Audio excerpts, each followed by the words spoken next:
All right. What's up, guys? Welcome back to the stream. Hope you enjoyed that new intro. I just put that together a couple of minutes ago. I thought it'd be kind of funny.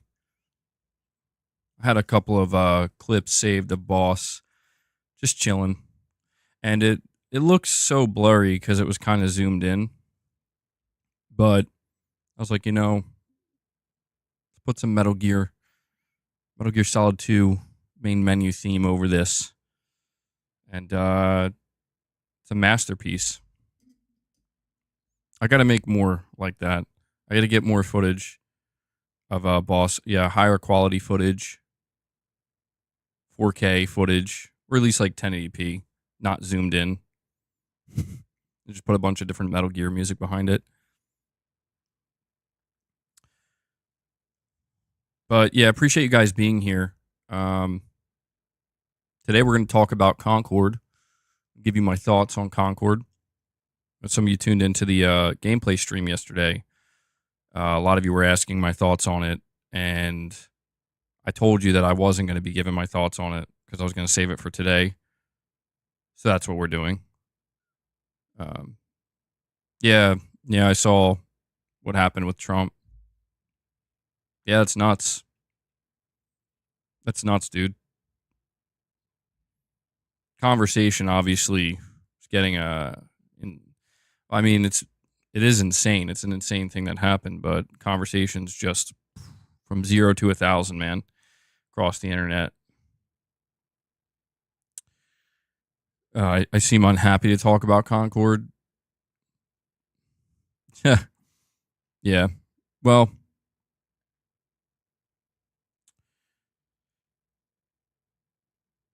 the Game Cat, Andrew Ehrenreich, member for 21 months. Thank you, man. You're saying played the beta. My favorite part was when John Concord yells, "It's Concording time." That was my favorite part too, Andrew. Yeah, that was probably like the best part of the game. John Concord. They should have just named the game John Concord. Get Keanu Reeves. Basically just goes on like a revenge killing spree in space. Definitely not a ripoff of John Wick. Definitely not. USA is in a lot of pain. Yeah. Yeah, there's no way Biden's winning after that, right? It's over now. Concord is the best game ever. MBG probably. Yeah, dude. Concord, 10 out of 10, let me tell you. Somebody's got another masterpiece on the way. That's it. That's the stream. Thanks for tuning in. Ted Concord. Oh, okay. Actually says, my favorite part of the game was when you ended the stream. Yeah, that was my favorite part too. That was my favorite part as well. Let's just get to the Concord hate, says Rudy.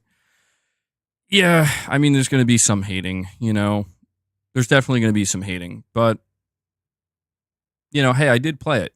So at least you'll know that what you hear from me, the thoughts I give you, you'll know that I played it. I think I was like level 13, level 12 or 13. I think you can only get to level 14 in the beta right now. So I played a decent amount. I do need to let you know, though, up front, because some people were complaining about this yesterday. They're like, bro, you suck at the game. Like, you're really bad at this game. Like, you're the last person who should be playing this game. And I agree. I agree. Although, we'll say towards the end of that stream, I had like 1 or 2 good rounds. Okay. I had like at least 2 good rounds where I think I started to get into a bit of a groove there. But generally speaking, yeah, I absolutely sucked at the game. And I still suck at the game. Yeah, my accuracy was just trash, dude.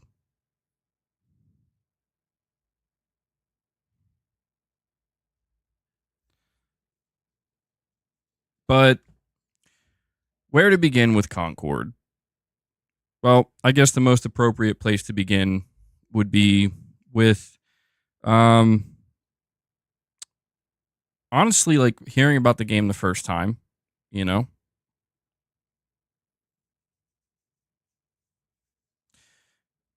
we had heard that Firewalk was working on a PlayStation game way back in like 2021. I say way back; it's not that long ago. It feels like it is, but in 2021, we heard that PlayStation struck a deal with this new studio, Firewalk, to make a new game. And the only thing that they revealed about the game is that it was going to be a live service multiplayer. And that was it. Then we fast forward to 2023 at the PlayStation Showcase, and the game is revealed for the first time, but it was a pretty anticlimactic reveal because they showed a 30-second CG trailer, which I definitely complained about because I was like, "That's it."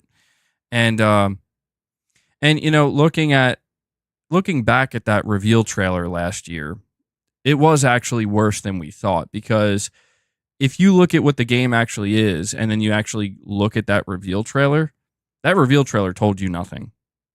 It told you absolutely nothing. It could have been anything. Yeah, was that space hamburger even in the beta? No, I didn't see it. What are you doing, Sony? What are you doing? But yeah, that trailer definitely left a lot to be desired because people didn't know what they were looking at. People didn't know what this trailer was or what the game was.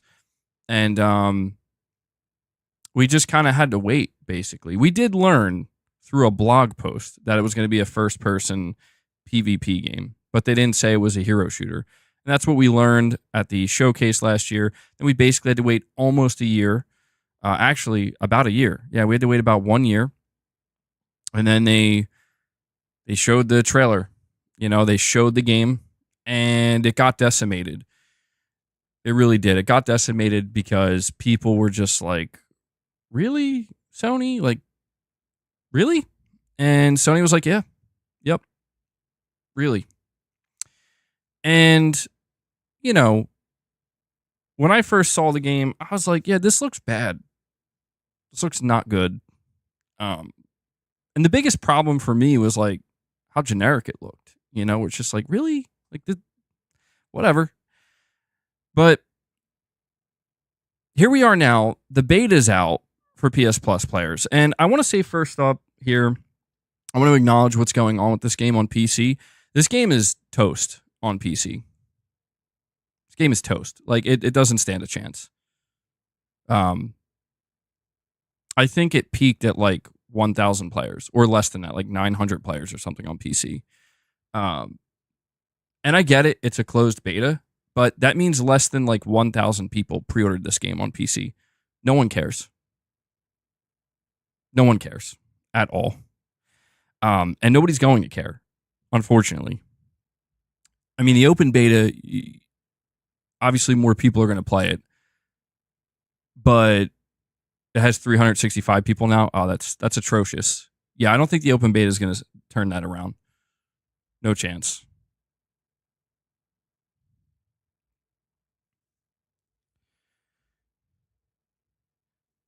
And I think this is important to highlight because I think we're about to see the exact opposite of what we saw with Helldivers. I think Helldivers kind of caught fire on PC and it had great word of mouth. And there was no beta for Helldivers 2, ironically enough.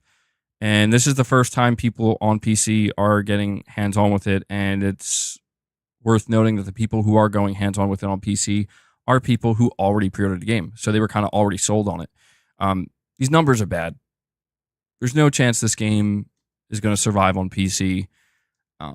It seems like if Concord has any chance, numbers-wise, it's going to have to be through PS5. And even then, I'm not so sure, dude. I'm not so sure. So, you know, just giving a bit of a, doing a bit of a catch-up, I guess. Just kind of reminding everybody, like, where we were, how we got to this point. And something I forgot to mention is that Sony did buy this studio. And to me, that's the biggest thing I'm still trying to understand, especially after playing this beta. Sony bought this studio. They bought them. And so that means that Sony really thought that, okay, they have something here. that we can use. Which is like, all right, I guess. And it's so funny because I remember when I heard that Sony bought the studio, like that gave me a lot of confidence in the game. I didn't know what Concord was, obviously. Nobody really did. Only Sony knew. And when I heard that they bought the studio before they even released their game, before they even put a trailer out for their game, I was like, oh, this game must be pretty good. You know, like if they just straight up bought the studio, they bagged that studio, they must have been really impressed with what they saw. And so let me start talking about my feelings on the game. I played it for about 5 or 6 hours in total. And again, I do want to make it known up front that this is coming from somebody who absolutely sucks at the game. I need to make that clear. Because like I think that there are going to be some people that are like, oh, well, it's because you're bad at it. It's like, listen, I understand that. Okay, I had some good moments. I have, a bunch of rounds I've also won. Boss, come on, dude. Just stop. So I just want to put that out there. I do think that when you struggle at a game and you're not good at it, it can alter your perception of the game. It can make it feel not as fun, obviously, but I just, I have had rounds that were good where I was performing well, I was playing decent, and I won. And I could feel the dopamine. Oh yeah, I won. Cool. Nice. I did it. I won after losing 5 times in a row. So I'm just putting that out there. I'm not like a skilled player. I'm not somebody who's like an expert on these types of games. And so just keep that in mind when I give my thoughts on it.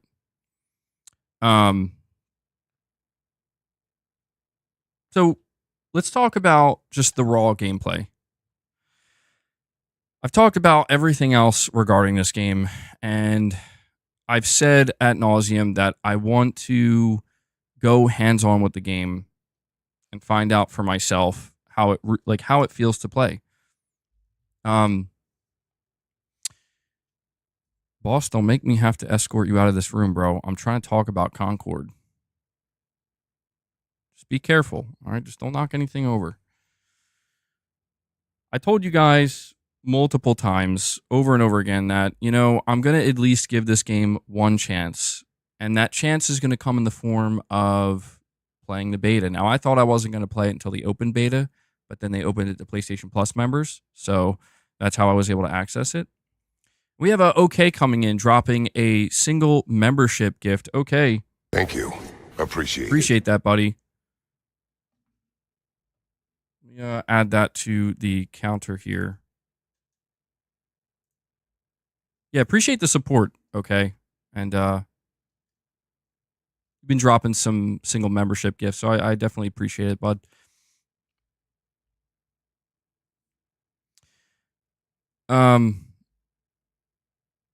You're saying you played the beta, not the game. No, the beta is the game, dude. But I kept telling you guys that I'm going to play this game at least once. I want to get the controller in my hand. I want to... No, stop, boss. Stop. I want to get the controller in my hand, and I want to find out, how does the game feel? Because, look, the aesthetic of the game looks atrocious to me. The characters look terrible. It looks ultra generic. Nothing about the game looked good, but there were those few moments where they showed, the first-person shooting, very briefly, and I thought, oh, you know what? Maybe there could be something there. And I should also say I didn't get to play as all 16 characters. I mean, I could have if I wanted to, but I played probably as about 12 or so. And here are a couple of things with Concord. So first and foremost, the game plays pretty simply. There's not much to it. I guess boss is just going to sit in front of me as I talk. That's fine. There's not much to it. There's just, there's some basic game modes. They have your TDM. They have your kill confirmed, which, if you kill somebody, you gotta grab their badge or whatever for it to count. And then they had a couple of non-respawn modes, which I actually didn't play because I'm just honestly not interested in that.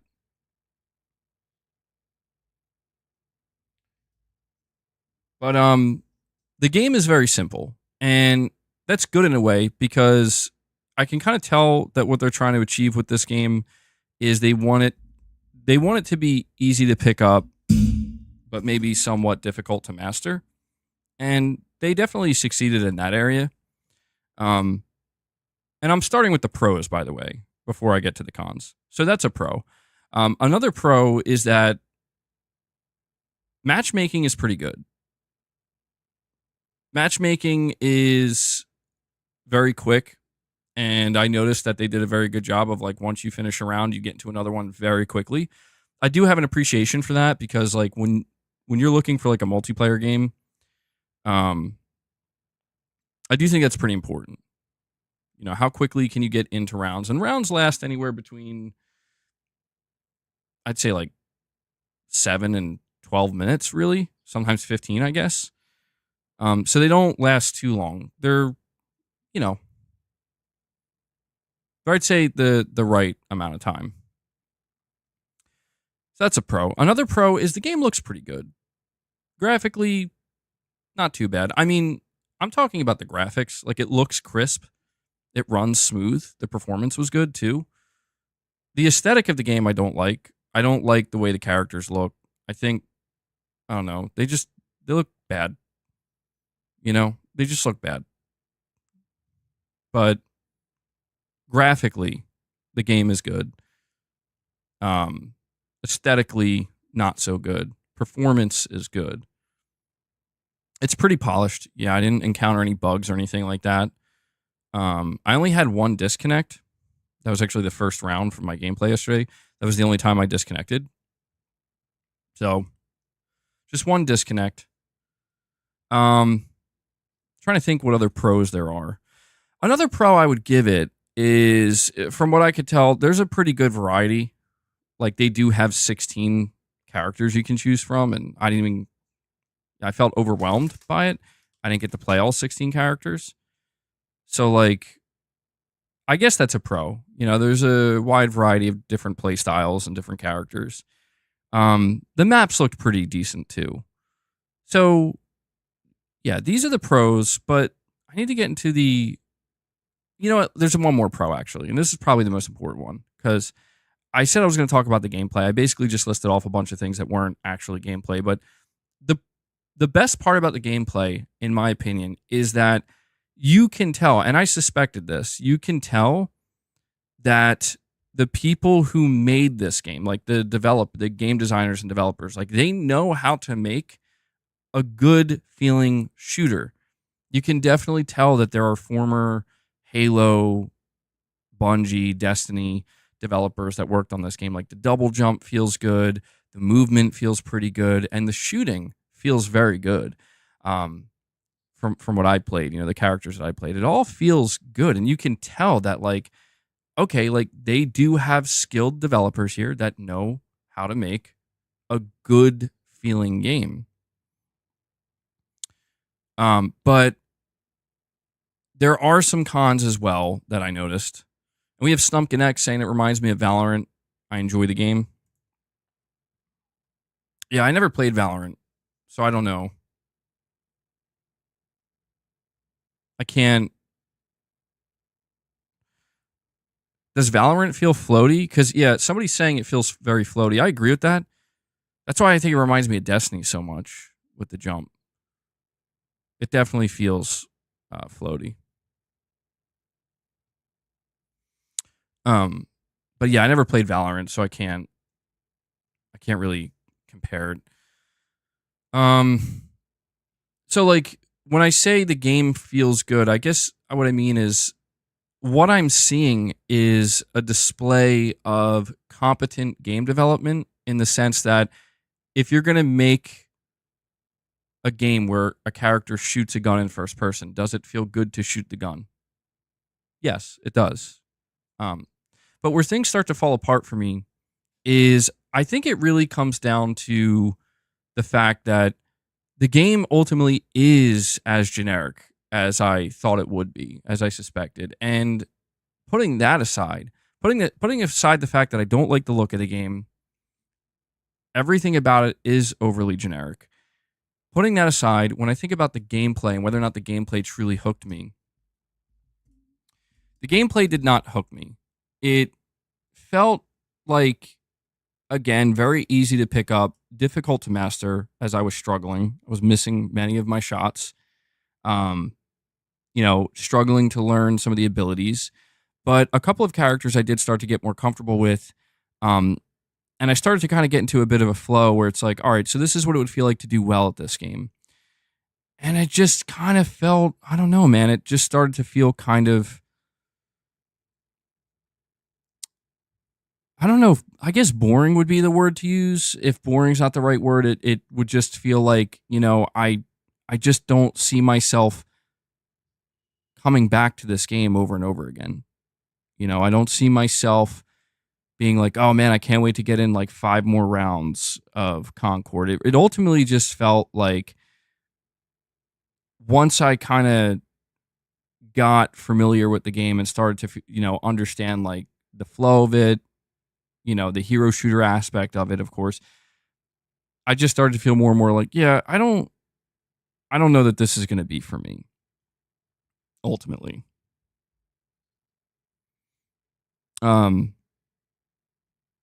Carl, you're saying I was looking for the hook. Is there one? I mean, I guess from what I can tell, the hook of this game would be you master one or a few characters and you basically just go on like a tear, where you just keep destroying teams and winning. The progression, well, to be honest, I don't know. The progression felt very similar to like any other game, any other live service or multiplayer game you've played in the past. There's nothing unique here. That's the thing. Like when I think about Helldivers 2, one of the things that really stood out to me was that there's really nothing like this out there. Where there are co-op games. There are games where you shoot like aliens and stuff.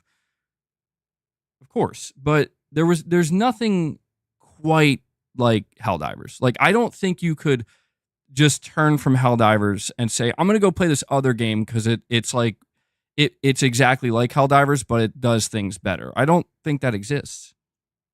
If it does, I'm not aware of it. And I think that that's really what's going to ultimately ensure that Concord doesn't succeed in the end, because even though I don't have much experience with hero shooters, I'm playing it and I'm like, all right, well, what is the hook here? It's kind of like what you just said, Carl. It's like, what is the hook here? Like, what is this game doing so well? Like, is it doing anything better? And I mean, the best part of this game, in my opinion, is the way it feels to shoot a gun. That's the best part of this game, where if you're playing as the character like Tio, I played as him a lot because he has an assault rifle. And every time I would play as that character, I'm like, the shooting feels truly top notch. Like, genuinely. It feels as good as any other like AAA shooter, like mainstream shooter. And when I tried other characters that had weapons, specifically like automatic weapons, it just felt really good. And I'm like, the gunplay here is actually great. And I started to realize the more I played it, because people were telling me on my stream, like, dude, you're trying to play this like a traditional shooter. This isn't a traditional shooter, man. It's not like a Call of Duty or a Battlefield. It's a hero shooter, And it's true. I started to really kind of get into this mode of like, I'm just aiming and shooting and trying to like, kill players by just shooting my gun. And I was really struggling. Well, not only because I was missing a lot of shots, but also because like when I would land my shots, it's like, okay, you took away like 3/4 of their health or like 4/5 of their health, but you need to use an ability. You need to use something else. And the more I played it, the more I just started to realize like, I want to play this like a traditional shooter. This is not a traditional shooter. And it really just kind of makes me wonder what, I don't know, like what a traditional FPS would have been like developed by Firewalk instead of this hero shooter. Um, I really wonder that. Like, I really wonder if they were like, instead of making it a hero shooter with making it class or not class based, but making all these different characters with unique abilities and whatnot, and making the time to kill high. And I know that what I'm describing is like, so you basically want them to make Call of Duty, and it's like, well, not necessarily. I mean, they could do things very differently, but just, I don't know, just a more traditional shooter. I really wonder, like, yeah, basically a class-based shooter, because to me, that's the strongest part of the game. And I noticed that anytime I had to like use abilities, and anytime I was getting killed by just these crazy abilities going off around me, I just started to realize, like, yeah, I'm just not really enjoying it. Like I'm just not. I just want to like shoot things, and this game definitely lets me shoot things, but I'm not necessarily going to win by just shooting things. I have to do a lot more than that, and that's where I'm just like, yeah. But when I look around, and that's the part that I'm trying to figure out here, is like when I look around and I see, okay, all right, well, I know how I feel about Concord. I know that Concord isn't my play style. It's not my type of game. I'm not jiving with it. But I also, while playing it, was trying to figure out, like, all right, let me put that aside. Let me put my personal opinion of the game aside. What is this game doing that's going to allow it to succeed? What is this game going to offer that's going to allow it to be a successful live service game for PlayStation in the year 2024? And the realization is that it's not doing anything. Actually, there's one thing. The one thing that they're claiming they're doing different, and it makes me wonder if this is how they sold Sony on the game, because it sounds good, but it's not going to work the way people think it is. They're like, oh, weekly vignettes. So every week when you log in, you're going to get a new like 2 to 3 to 5 minute cutscene on the characters. And they gave you like I think they gave you 2 vignettes with the beta. And it's just like, this is supposed to be what keeps me coming back to the game? This? And I'm not saying it isn't unique. It is. It's definitely, like, that's the one different thing with this game, is like, hey, we are a hero shooter and we're doing all the things that a hero shooter is doing, but we're doing weekly cutscenes.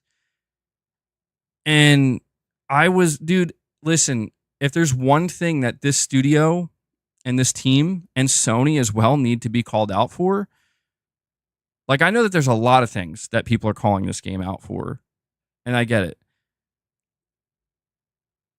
But if there's one thing they need to be called out for, is, dude, you just ripped off Guardians of the Galaxy egregiously. Like, I could not roll my eyes harder when watching some of these cutscenes where I'm like, whoever they showed this game to, whether it was like Herman Hulst or whoever, they didn't watch Guardians of the Galaxy. Because if they did, they would have realized, like, dude, that's what they're showing you. That's what this is. This is knockoff Guardians of the Galaxy.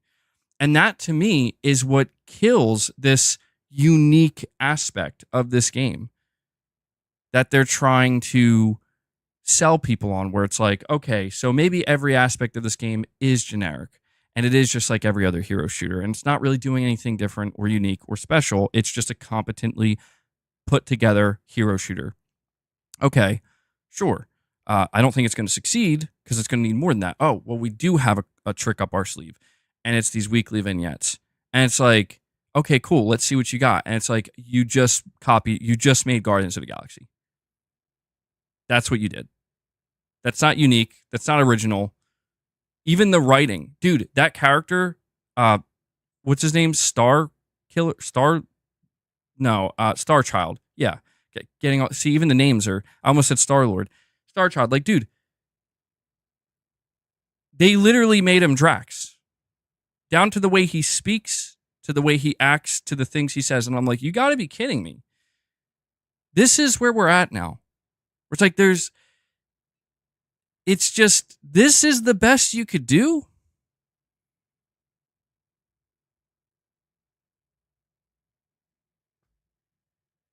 I don't get it. Like that, like to me, that I just want to know, like, how is Sony so sold on this? Like with the way Sony acted with this studio, where it's like, oh my God, we got to buy these guys. We got to buy them right now. They didn't even release a game, but we got to buy them and we got to own them. And it's like, what did you see? What did you see? Waylark, you're saying, so have you changed your mind on Sony buying them? You think they will be successful now? No, to be honest, like after playing the game, I think Concord will find a bit of an audience, truthfully. Like I think that there will be some people on PlayStation, not PC though. I don't think it's going to find an audience on PC, but I think there might be enough people on PlayStation that support this game for a little while.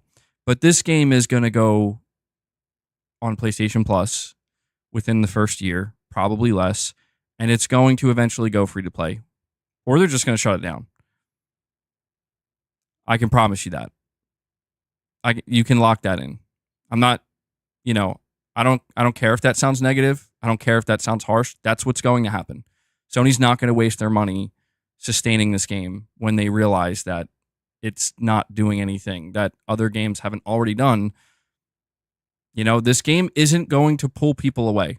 I think that's the most important thing here. Is the one thing that this game had to do in order to ensure its survival and hopefully eventually get it to thrive, is it would have to be compelling enough to pull people away from the hero shooters that they already play. And I don't play these other hero shooters, but even as somebody who's not playing these other hero shooters, even as somebody who's going in without having my standard go-to hero shooter, I didn't feel that itch where it's like, I just want to go keep playing more. The itch wasn't there. The itch was scratched after like the first probably like 7 or 8 rounds. And then after that, I'm like, okay, well, I feel like I'm good. Like I got my fill. And so if I feel that way, as somebody who's trying to go in with somewhat of an open mind, like at least giving the game a chance, I just highly doubt that this game's going to be able to pull people away from Overwatch or Valorant. Or, what's crazy too is like I still see that Sony's still showing off this Marvel Rivals game, which is another hero shooter. And it's like, I get why Sony's showing off Venom and they're showing off Spider-Man, but it's like, man, Sony, tell me you don't have any confidence in this game without telling me you don't have any confidence in this game. Because even that game, Marvel Rivals, like, dude, even that game might struggle to find an audience. And that's Marvel. That's freaking Marvel. So I don't know, man. I don't know if Jim Ryan, like, never saw Guardians of the Galaxy or something. And maybe he was shown this game for the first time and he was like, I love it. It's so unique and interesting and funny and different. And like, everybody was afraid to tell Jim, like, Jim, you should go watch Guardians of the Galaxy. This has already been done. You should go play the Guardians of the Galaxy game. You're saying this has Herman Holz written all over it. Cypherpunk, you're saying, so Waylark, to answer your question real quick, no, I don't think the studio is going to succeed, and I don't think this game is going to succeed. Cypherpunk, you're saying, I think they have reviews turned off for PC. Man, yeah, I don't. It's, what's crazy is a lot of people who believed in this game were trying to tell me that like PC is going to save this game. PC is going to save Concord, and it's, it has a better chance of finding an audience on PC. And I actually believe that because it's like, well, yeah, I mean, that kind of makes sense. But to see how bad it's doing on PC, it's like, okay, yeah, I don't think that's going to happen. I don't think that's going to happen. Maybe I don't know, maybe the open beta could turn everything around, but I'm not suspecting. I'm not expecting that's going to happen. We have OK with the super chat. He says, it's spooky. PlayStation loved this game enough to buy them. Yeah, I agree. We'll never know whose decision it was. Truly. I mean, we could assume it was Jim Ryan, But it makes me wonder, what role did Herman Holst play? Because Herman Holst was the one who's in, he was in charge of PlayStation Studios. I don't know. See, if it's Herman Holst, that makes me nervous about the future of PlayStation. Not totally nervous, but definitely a little nervous, because it's like, Herman, bro, you thought this was it? Are you fucking serious? I'm supposed to trust you as the PlayStation CEO? But maybe it wasn't Herman. Maybe it was Jim. Maybe Jim was like, I want to buy the studio. I think like they're going to make the live service hit. And Herman was like, okay. Herman can't stop that. I don't know. But yeah, I agree. Okay. This game is another Destruction All-Stars.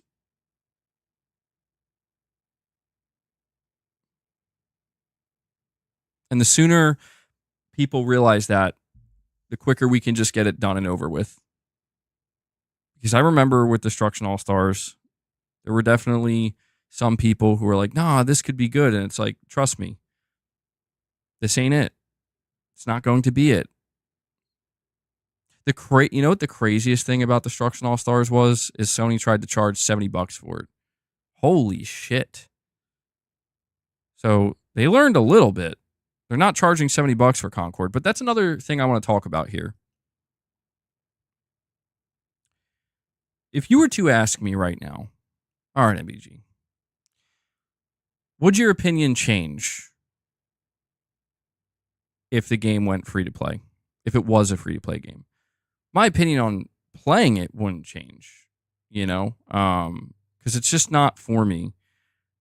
That's obvious. But my opinion on its chances of success would change. It would. Because I would think to myself, lowering the barrier to make it so all you got to do is just download it and play. Versus you have to pay $40. I think ultimately what's happening here is Sony is sending this game out to die by charging $40. I think that's what's happening. I tried to tell people that Sony deciding to open the game up to PlayStation Plus members, and this is where, I am tired of seeing the damage control. I'm tired of it, man. Read the fucking room. Seriously.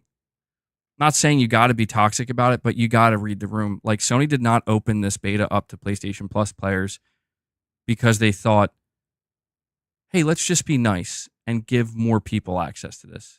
It's because the pre-orders were in the dumpster. That's why.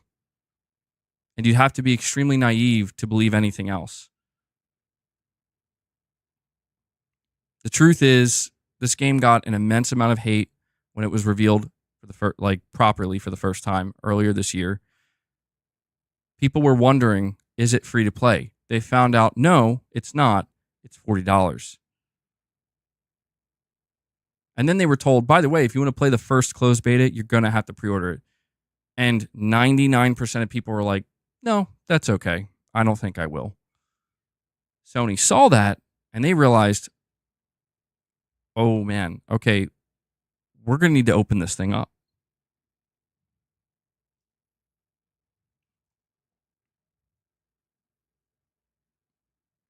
So I think there's only one more hope left for Concord, but I still don't think it's going to be enough. The only hope that Concord has left is the open beta on PC. I don't think the open beta is going to matter too much on PS5 because, well, you need PS Plus to play multiplayer games on PS5. So basically, it is an open beta, essentially, on PS5. I'm curious to see what happens when this game is opened to everybody on PC, because this game is going to need a miracle to occur on PC to save it. And I don't think that's happening. You're saying MBG won't say, but the main problem was wokeness that killed the hype for this. Oh, yeah. No, I'll say it. Absolutely. They're dumb. They're dumbasses, dude. Like, you got to be fucking stupid to think, like, this is going to hit. Like, really? Like, do you not... Like, how out of touch do you have to be? Like, just because you're in your own little fucking bubble in your little studio with your dyed blue hair, constantly, just living day in and day out based off of a fucking agenda that's being pushed your way, you think that everybody's just going to be like, yeah, we like that. No, that's not what's going to happen. Turns out, once you put that shit out into the fucking real world, people are going to be like, what the fuck is this? And I say that as somebody who's not even that offended by it. I get it. The whole, let's give a fucking robot pronouns. Oh, that's genius. What fucking genius at Sony saw that and said, buy them right now? This is the shit that's got to change, man. Because if it doesn't, it's, well, to be honest, look, not going to be dramatic about it. If it doesn't change, more studios are going to crash and fucking burn. That's the brutal, that is the bottom line truth of the matter, is if Sony doesn't get their head out of their ass and realize that you can't just let these fully liberal studios be fully liberal all the time with all of their decisions and all of their games, you're not going to make nearly as much money because you're turning potentially millions of people off from your game. Just because you had to give a robot pronouns. I get it. It's just as easy to look at that. It's just as easy to look at that and say, who cares? Who cares? Like, what kind of person you got to be to get upset over pronouns for a robot? It's like, listen, man, what kind of person you got to be to give a robot pronouns? You see what I'm saying? Like, let's just not do this because it's not necessary and it's ridiculous. It looks nonsensical, is what it looks like. That's what it looks like. So, look, I'm trying not to delve too far into that side of the conversation because I feel like it's been talked about to death. I'm trying to give the game a fair shake as a game where it's like, again, I clearly don't agree or align myself with the type of people who are making this game, but I can at least acknowledge that they do have talent. And that, to me, that's the biggest shame of it all, is like the people who made this game, they actually do have talent. Like, they know what they're doing. They're good at designing video games. They just decided, like, they're just not creative. You know what I mean? Like, they lack creativity and they put an emphasis on, we got to make this game look and be as progressive as it possibly can. And it's like, you should have found a better balance. You should have focused less on the progressive nature of the game, more on the creative side. Focus on the creativity, not the progressive. Because in doing that, you probably would have eventually realized that, you know what, this isn't really that creative. We're just making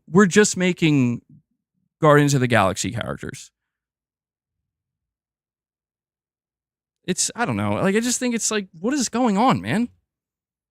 I don't get it. Just give fans what they want. There you go. Sony, it's not fucking hard. Just give fans what they want.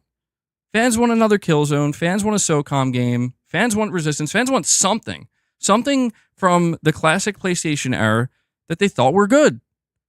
That they enjoyed. Now, I get it.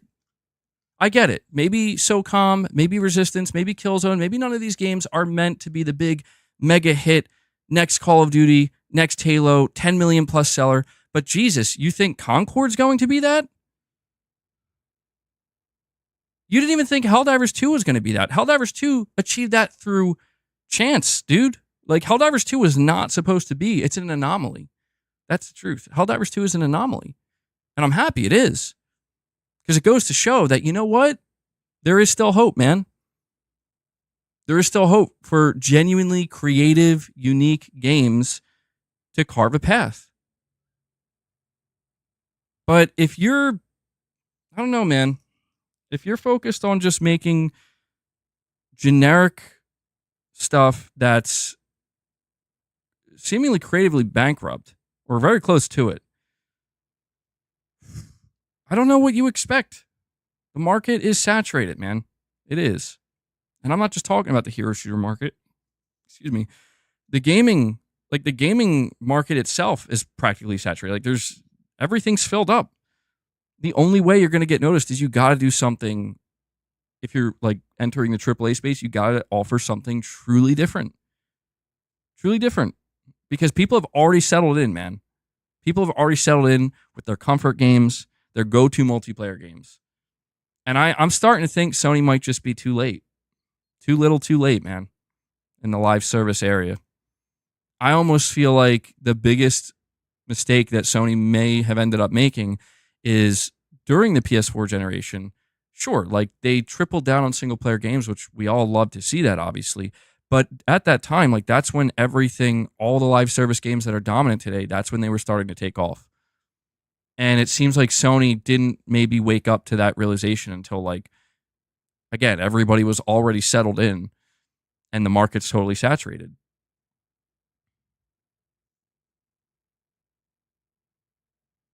You're saying game is creatively bankrupt. Let me main the guy with the Call of Duty gun.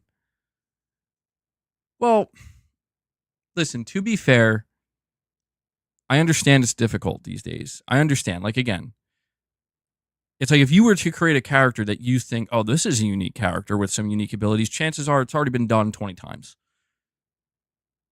Okay, well, let me try again. Okay, here's a different character I created with different abilities. Yeah, that's already been done 15 times. So I get it. Like, I'm not even saying the lack of creativity is even that's not even that big of a problem, truthfully, in and of itself. Because a lot of the games that people do play, yeah, they do lack creativity. You just kind of stick with the tried and true. So I don't necessarily blame a studio for, hey, we did something that we feel is creative and unique, but maybe it's really not. But you do have to ask yourself from a rational business bottom line point of view, like, okay, but is it going to be enough? Because that's all that matters. Is this going to be enough to bring people over and keep them seated and playing?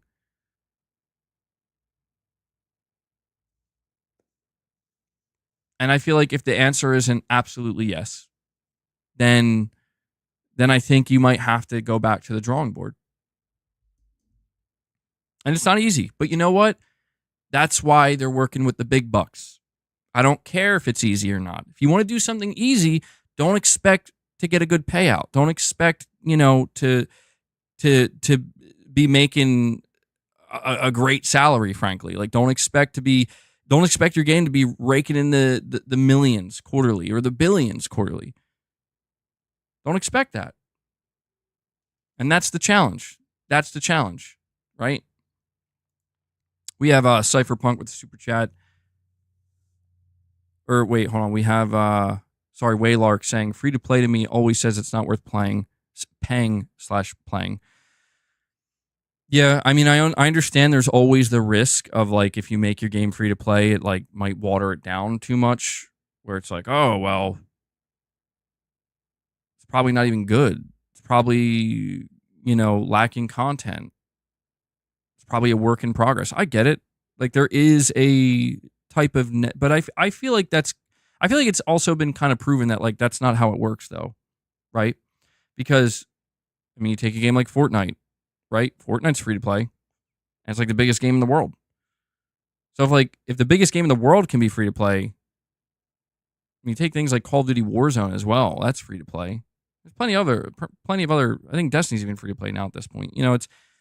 It's proven that this model does work. You just have to make sure you're doing it right. And doing it right, in my opinion, means making sure there's enough content to keep people there. And you still have to make a good game. I'm telling you, man. A lot of people are probably canceling their pre-orders after this. If you're like, there are going to be people who are in denial about this. And look, I'm not trying to say if you want to play this game, don't play it or don't enjoy it. I'm not trying to discourage anybody. But truth is, Sony's probably panicking behind the scenes a little bit about this game. They're probably panicking a little bit. Boss, this is my coffee. You can't have coffee. Cypherpunk Cypherpunk, sorry, says only way you'll get a SOCOM is with all female SEALs team. Oh my God. Yeah, you're probably right. Yeah, that's what we need. An all female SEALs team. Make SOCOM, you cowards, and make it the way we want it. Make it the way we want it. All right, look, you could put like one female in there or two. That's fine. Just not all females. Right? Not all males, not all females. Fuck it. Just, I don't care. It's a game. Doesn't have to be that serious. Give people a choice. But yeah, you're probably not too far off there, Cypherpunk. Probably not too far off from that. We have OK saying, it's why Microsoft bought Call of Duty. The writing was on the wall. Yeah. Yeah, there is truth to that, OK. Absolutely. Microsoft saw that, like, look, man, we can either make it ourselves or we can buy it. And I don't think we can make it. I don't think we can make it. Yeah, I agree. Microsoft essentially, well, again, I mean, this is where you have to think, if Sony could get away with buying Call of Duty, would they have done it? I think the answer is yes.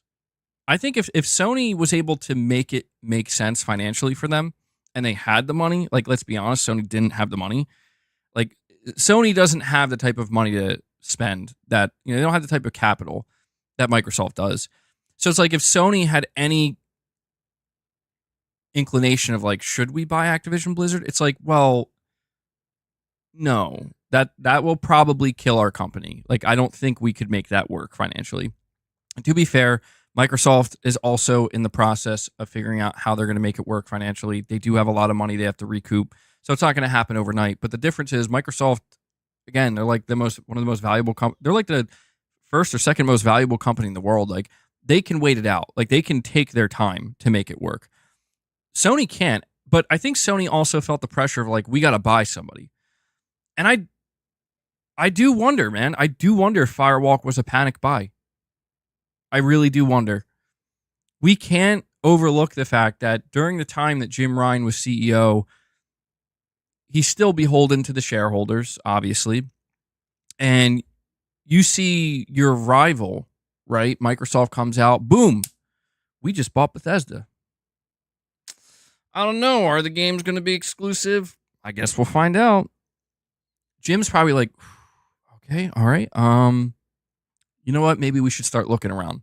And so they start making a couple of purchases of their own. Nothing too crazy. A lot of stuff that makes it. We need to buy Bluepoint, lock them in. Should buy Nixus for PC ports. Should buy Housemarque. It's like, oh yeah, this all makes a lot of sense. Okay, so Sony's making their own moves, just a little bit more, a little bit more selective. Not so broad stroke.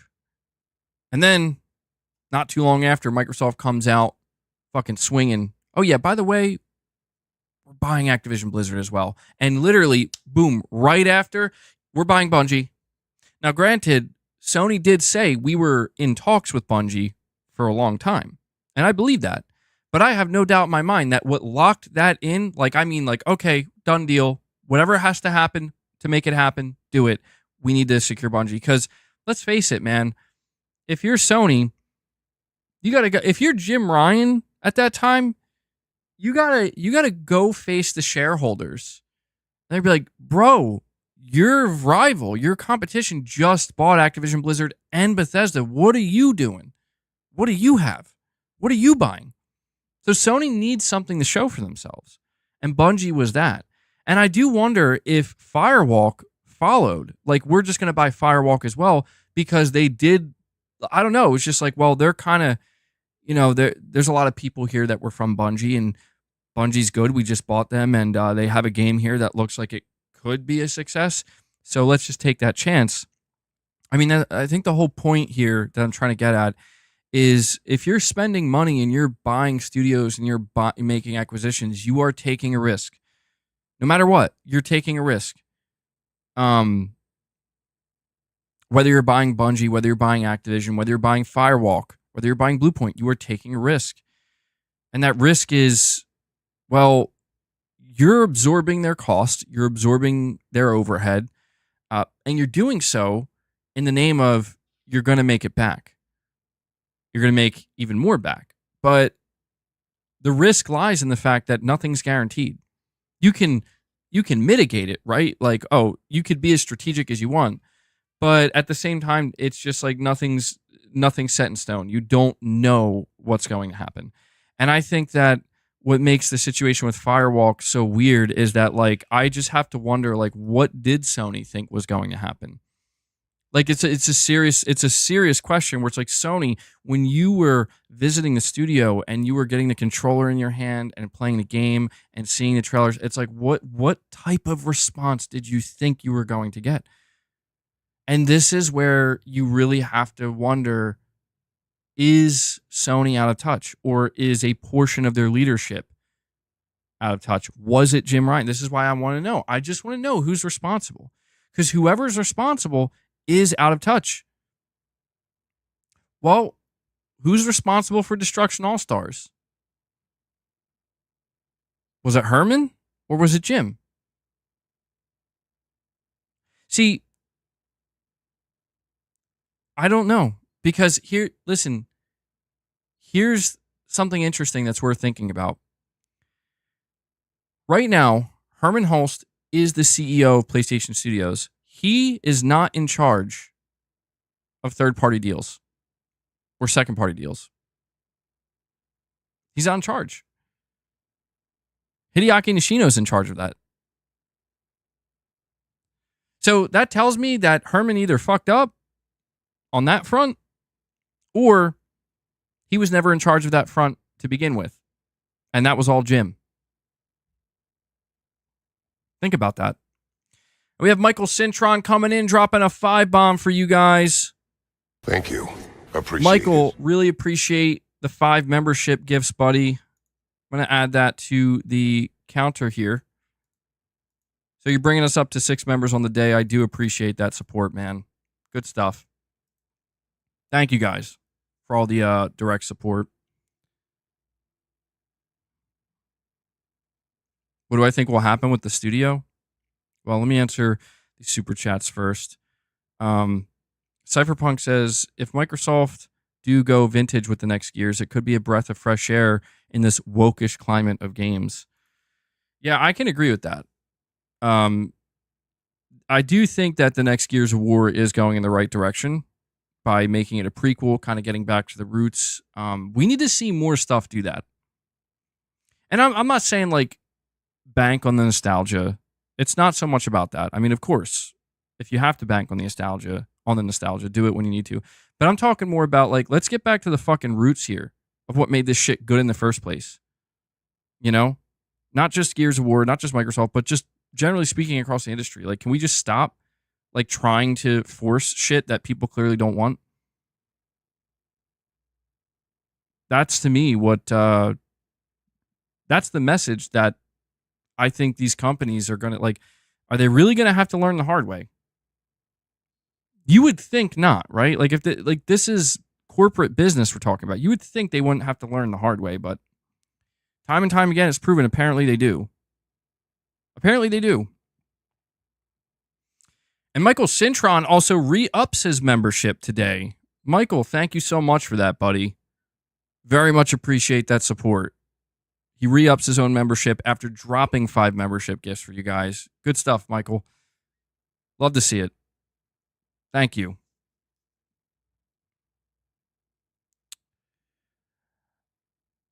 We have Michael Stanbrook here with a super chat. Appreciate it, buddy. You're saying Sony is joining the trend of publishers releasing live service garbage, and the reality is they never learn from it. It's only a small minority of games now which are made with passion and creativity.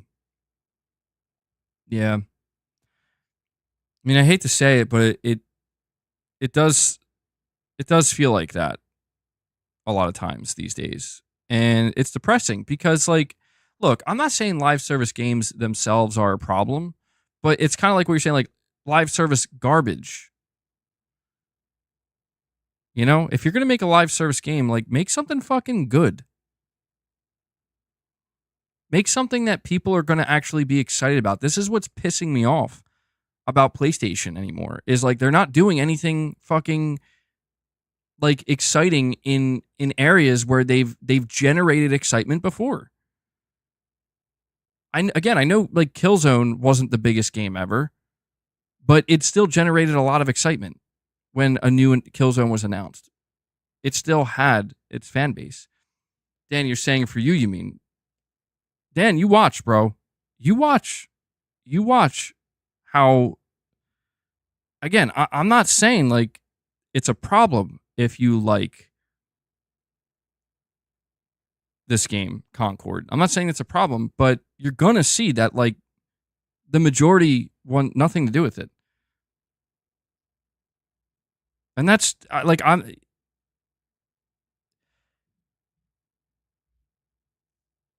not, I don't make the rules, man. I'm just looking at what's there. Like, this game is getting fucking annihilated on Sony's social channels. And I understand that, like, there are people that they just want to say, oh, that's just unnecessary hate. That's just overreactionary hate. It's like, dude, people were saying the same thing about fucking Halo Infinite. Where were you then?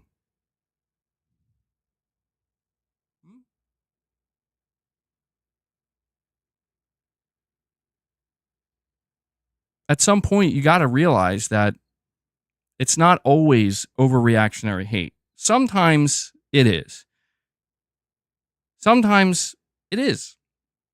But there are a lot of moments where I don't even want to call it hate, but if you ignore the actual, like, intense hatred and just actually listen to some of the reasoning that people are bringing up, you'll find that, oh, they're actually making sense. Actually, there are real reasons why people are not excited for this game. There are real reasons why people are concerned that this game is going to fail and fail hard.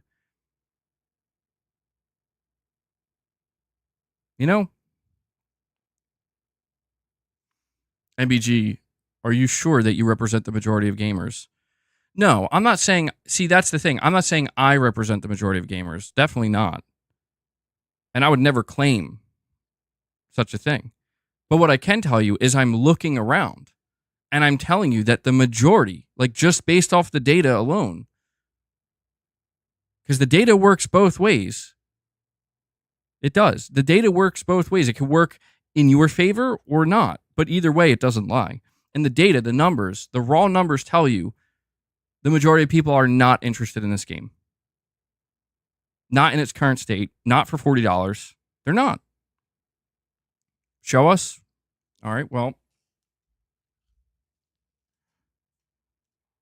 hold on. Let me see.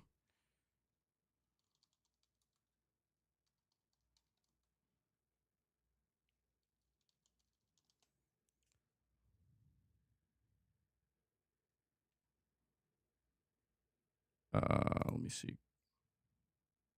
Concord Steam beta chart. Right now. Right now, there are 441 people playing. 24-hour peak, 694. All-time peak, 1,124. Now, let me ask you something.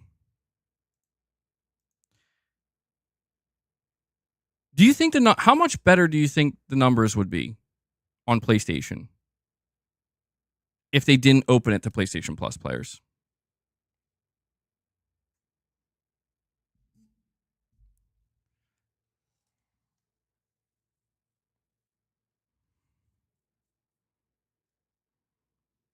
I mean, do you really think the numbers, dude? The numbers would have been probably not that bad. Like, I don't think they would have been as bad as PC, but they would have been much better. Sony saw, dude. But you know what? Let's not just look at the Steam player count.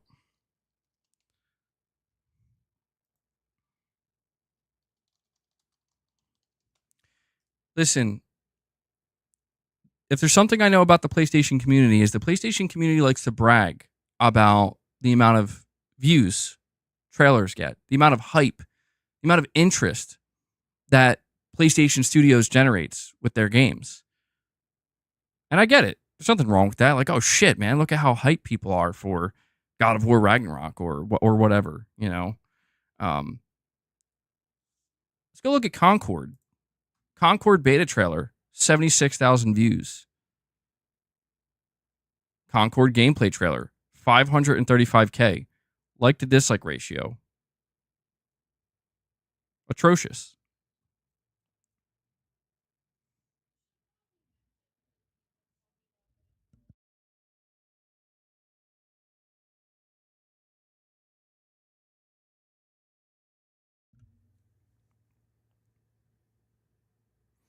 So I get it. It's a closed beta, but like, what does that tell you? Does that tell you that people are going out there and they're pre-ordering it? They're flocking to the game. They're throwing their $40 at Sony. No, it tells you the opposite. They're doing the opposite of it, man. This is what I'm just saying. Like, people just, I'm not saying hate the game. Okay? I'm just saying call a spade a spade. That's all I'm saying. I don't care how big of a fucking PlayStation fan you are. I don't care if you are the most rabid PlayStation fanboy on the planet. Call a fucking spade a spade, because if this was Microsoft, at least half the people hyped for fucking Concord right now would just be like, wow, look at that trash, garbage, dumpster fire. And I'm not even telling you to do that. I get it. You have your preference. You have your bias. I get it. But for the love of God, can we call a spade here and just acknowledge that this game is going to fucking flop? Because it's not good enough. It's not what people wanted. When people tuned into the PlayStation Showcase last year and said, all right, Sony, what are you cooking up for us? We've been waiting. Nobody fucking asked for the Concord 30-second CG trailer. And for anybody who was left after that, when we got another trailer a year later and they're like, all right, here we go, baby. Let's finally see Concord. And it's like, what? And that's just the reality, man. Imagine if instead of Concord, this was a new fucking Killzone. Just imagine that. You're going to tell me you wouldn't want that over this? You're going to tell me that as a PlayStation fan. You're going to tell me you wouldn't want a new Killzone over this. You wouldn't want Mag to get a second chance. You wouldn't even, you know what, fuck it. You wouldn't want a new IP that was just a more traditional first-person shooter, akin to things like Killzone or Resistance, with a campaign and a multiplayer.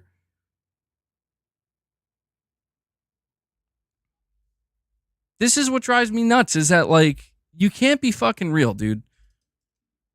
Concord is a game that should be free to play. I've seen... Boss, it's hard for people to take me seriously when you're just sitting in front of me like this, bro. Come over here. Come over here. I've seen people for years. That's Game Pass trash. That's Game Pass slop. Right? I've seen people just shit on the quality of games that go into something like Game Pass. But the reality is, guys, we are now getting a game that looks, at best, like a Game Pass game. Boss, you're doing it again. At least look at the camera. It's a Game Pass game. But even then, that's at best, dude. This game should be free to play. Period. End of discussion. It shouldn't even be on PlayStation Plus. It should be free. And I hope Sony is aware that the fact that they're not unless they change course at the last minute, we're like, actually, we're just going free to play. Unless they change course, this game is doomed. This studio is doomed because Sony is in the business of making money. And unfortunately, whoever's decision it was to buy this fucking studio and make this game, like the only major PlayStation Studios release outside of Astrobot, for an entire year, the year of 2024, in the middle of the generation, they're going to realize, oh shit, this is doing the opposite of making us money. And your best chance Make it free to play. You have a better chance of actually having an audience that will stay there, and then you can make your money through microtransactions. And if they don't do that, it's over. It's over. There's nothing that this studio can do. There's nothing they can do. And there is one last thing Sony can do. You know, to be fair, Sony's probably waiting to see the numbers for the open beta. They probably want to see how the open beta looks numbers wise, but don't be shocked. Don't be shocked if at the last moment, if the open beta numbers are horrifically bad, they're like, you know what? We got no choice. We got to make this thing free to play. You're saying Fortnite launched as a failure too. Yeah, but that is true, but the pivot that Fortnite made was something that frankly shouldn't have worked. And I don't think anybody would disagree when I say, man, that was you got to make this exact decision at this exact moment, and you got to do it this exact way. And if you do that, you're good.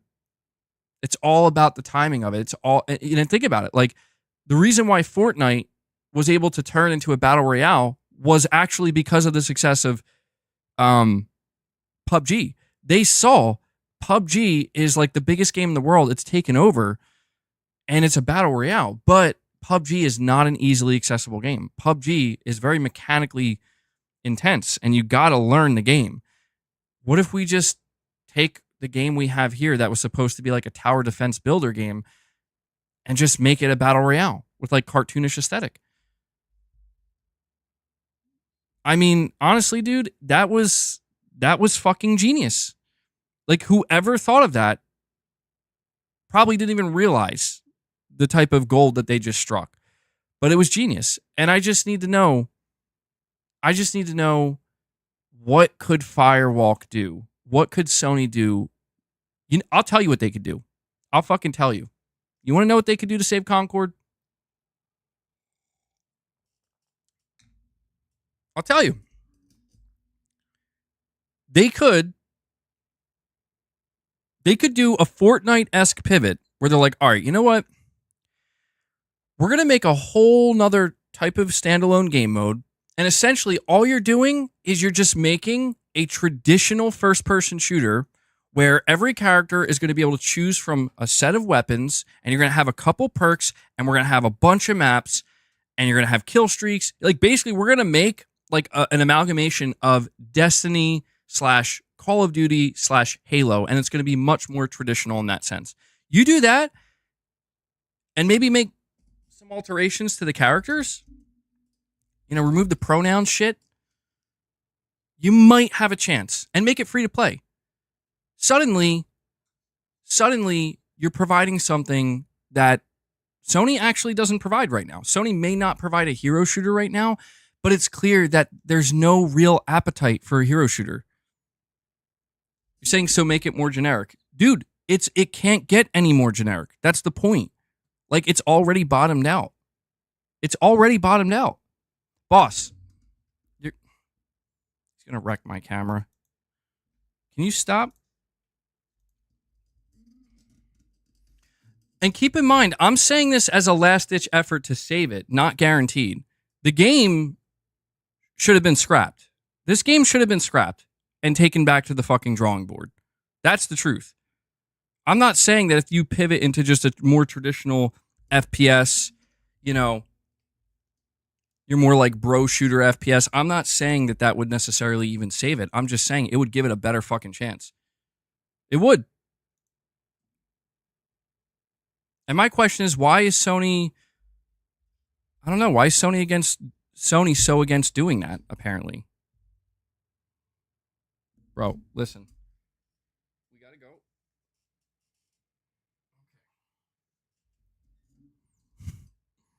Man, he's getting heavy. Or you know what? Hey, just do what Fortnite did. Just make a battle royale. Why not? Hey, you know what? Have your hero shooter, but we're also going to have a separate battle royale. Concord battle royale. There you go. I'm not saying it'll work. You're not going to be the next Fortnite, but it might give you some type of chance. Just something. Anything. Because this isn't going to work. That's just the truth, man. Concord is not going to work in its current state, and they're not going to be able to do anything to make it sustainable unless it's something drastic. Something like, okay, here's a Hail Mary throw.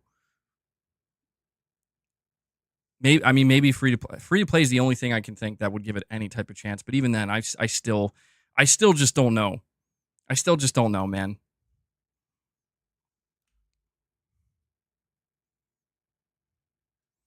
We will wait for Astrobot. No, boss. All right. Hold on, guys. Just hold on a second.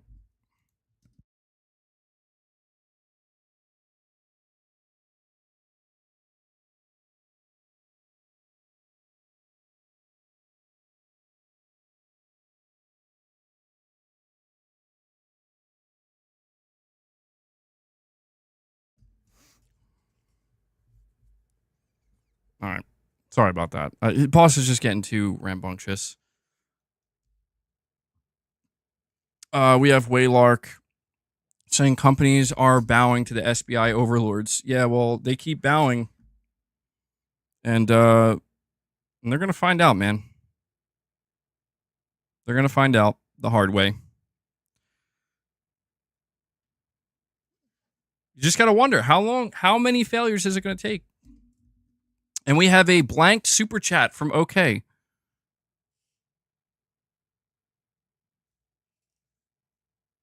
Bro, what the fuck? Guys, hold on 1 second. And Henry, I'm going to read your chat. Hold on. I'll be right back. God damn it.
I don't know what's going on right now with there we go. Sorry about that. Boss kind of made more problems for me on his way out. So sorry. Henry 3K. Let me see here. Thank you for the direct donation. Go back here and find it. Henry 3K with a $5 direct donation. Thank you for that, man. You're saying, what's up, bro? I'm enjoying it so far, and I do think it will find a small audience, but if the game fails, then nothing of value will be lost, and we will move on. Yeah, I mean, you're not wrong about that. I hope that, like, I'm not saying I want Concord to fail, because that's a bit, I don't know, like, that just feels like bad karma right there, you know? I'm just saying that to me, it seems clear it's going to fail, whether I would like it to or not. And I hope that Sony learns a valuable lesson, you know? If this failure has to occur in order for Sony to learn a lesson, then so be it. And the lesson should be, again, like, listen to your audience. Ask your audience, your player base, what kind of multiplayer game do you guys really want? And you'll have your answer. And I get it. I get that it's like, oh, well, you know, we got to let these development studios make what they want to make. It's like, yeah, true. But at the same time, like, fuck, man, like, can we have some kind of say in this? You know, the people who are paying for it? Can we have some kind of say? And that's what's frustrating is that, like, Next up, guys, by the way, aren't you excited? You know what comes after Concord? Fair Games. Doesn't Fair Games look invigorating? I mean, fuck, man, maybe Marathon will be good. Bungie is really the only studio at this point when it comes to live service that I have hope in, that Sony owns. They're or hope for, I should say. They're like the only studio.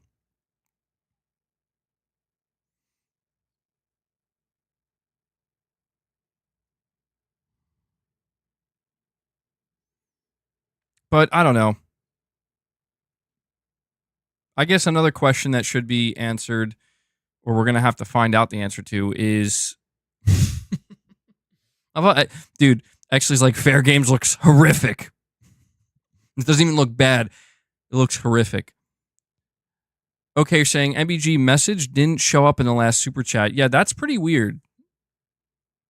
Okay, if you could try retyping the message in the regular chat, and I don't know why that would have done that, but retype the message in the regular chat, and I'll read it. Fair Games looks horrific. Looks horrifically bad. It doesn't look very good at all. Like, the CG trailer that they release is like, okay, so you made a Ubisoft game. Nice. How much money did Concord waste? Here's what I think, dude. Now that I've played Concord, and now that we see what Concord is, we see what's next. Fair Games is next. I'm starting to think that this whole situation with Jim Ryan retiring abruptly, I think Connie Booth getting fired apparently, I really am starting to think that at some point, yeah, there was like a massive shakeup where it's like, oh no, you fucked us all up. And the pivot truly is like, yeah, we can't continue to invest in live service like this. Not to say we can't do any multiplayer or any live service, but we can't do it like this because this is just bleeding money. And maybe by the end of it,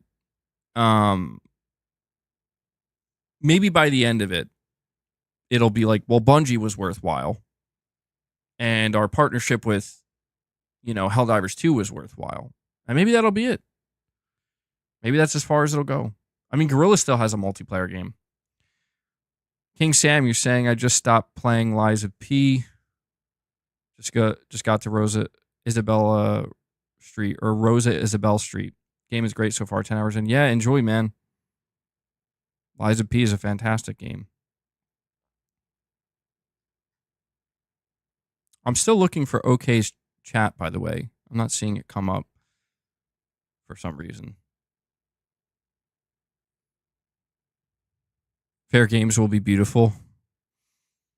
Yeah, there's that Jason Blundell studio as well.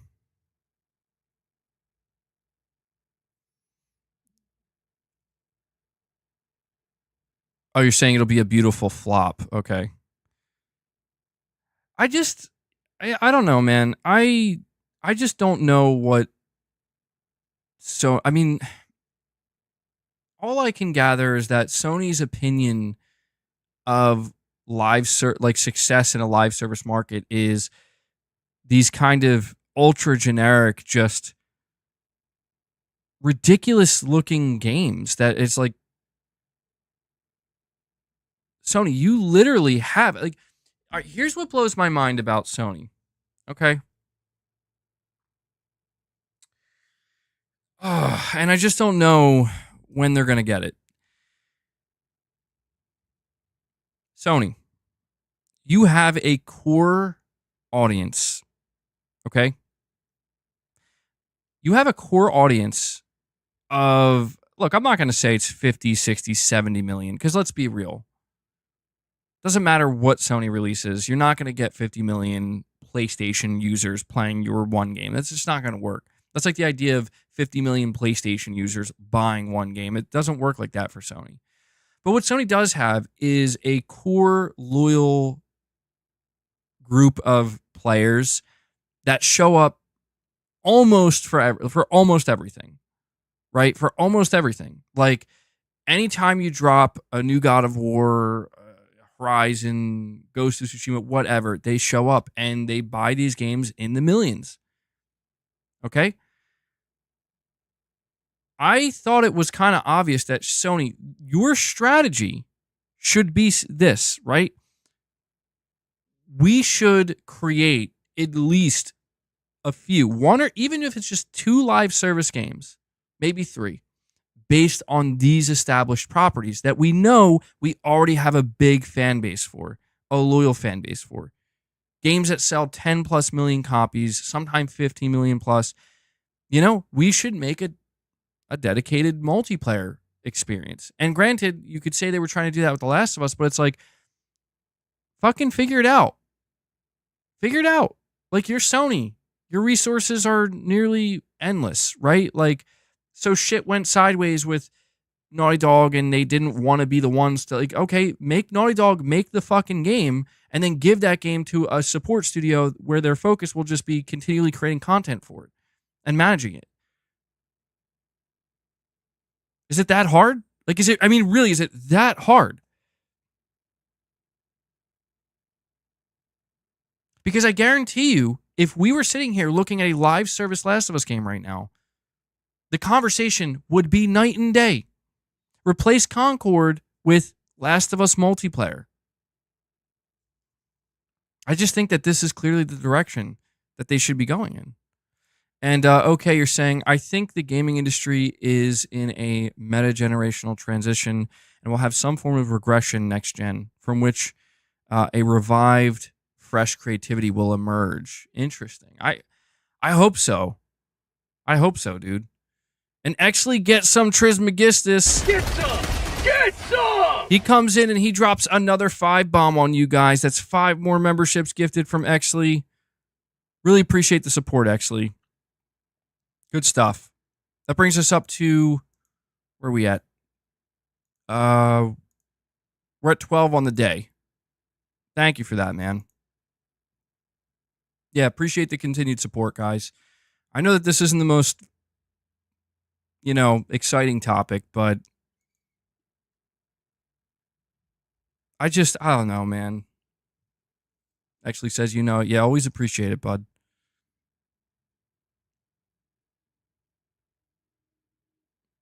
It just bothers me. Like, look, it doesn't bother me that Sony wants to invest in new IP. It doesn't bother me that Sony wants to take some risks. What bothers me is when they're doing so in such a, like out of all the things you could have done, out of all the options you had in front of you, this is what you chose? This? Like, I would rather, honestly not get a new IP if it's going to be Concord. I'd rather not get a new IP. I'm just going to say it. Like, if that's what it's going to be, I'd literally rather you take something you already made and just, here's a new modern multiplayer version of, here's Factions 2 live service, and the game's going to be managed by, I don't know, a fucking new team we created or something. I don't know. Or we just, we're going to hire a whole bunch of people at Naughty Dog to just manage this one game. I don't know, dude. Like, anything at this point. Anything but this, man.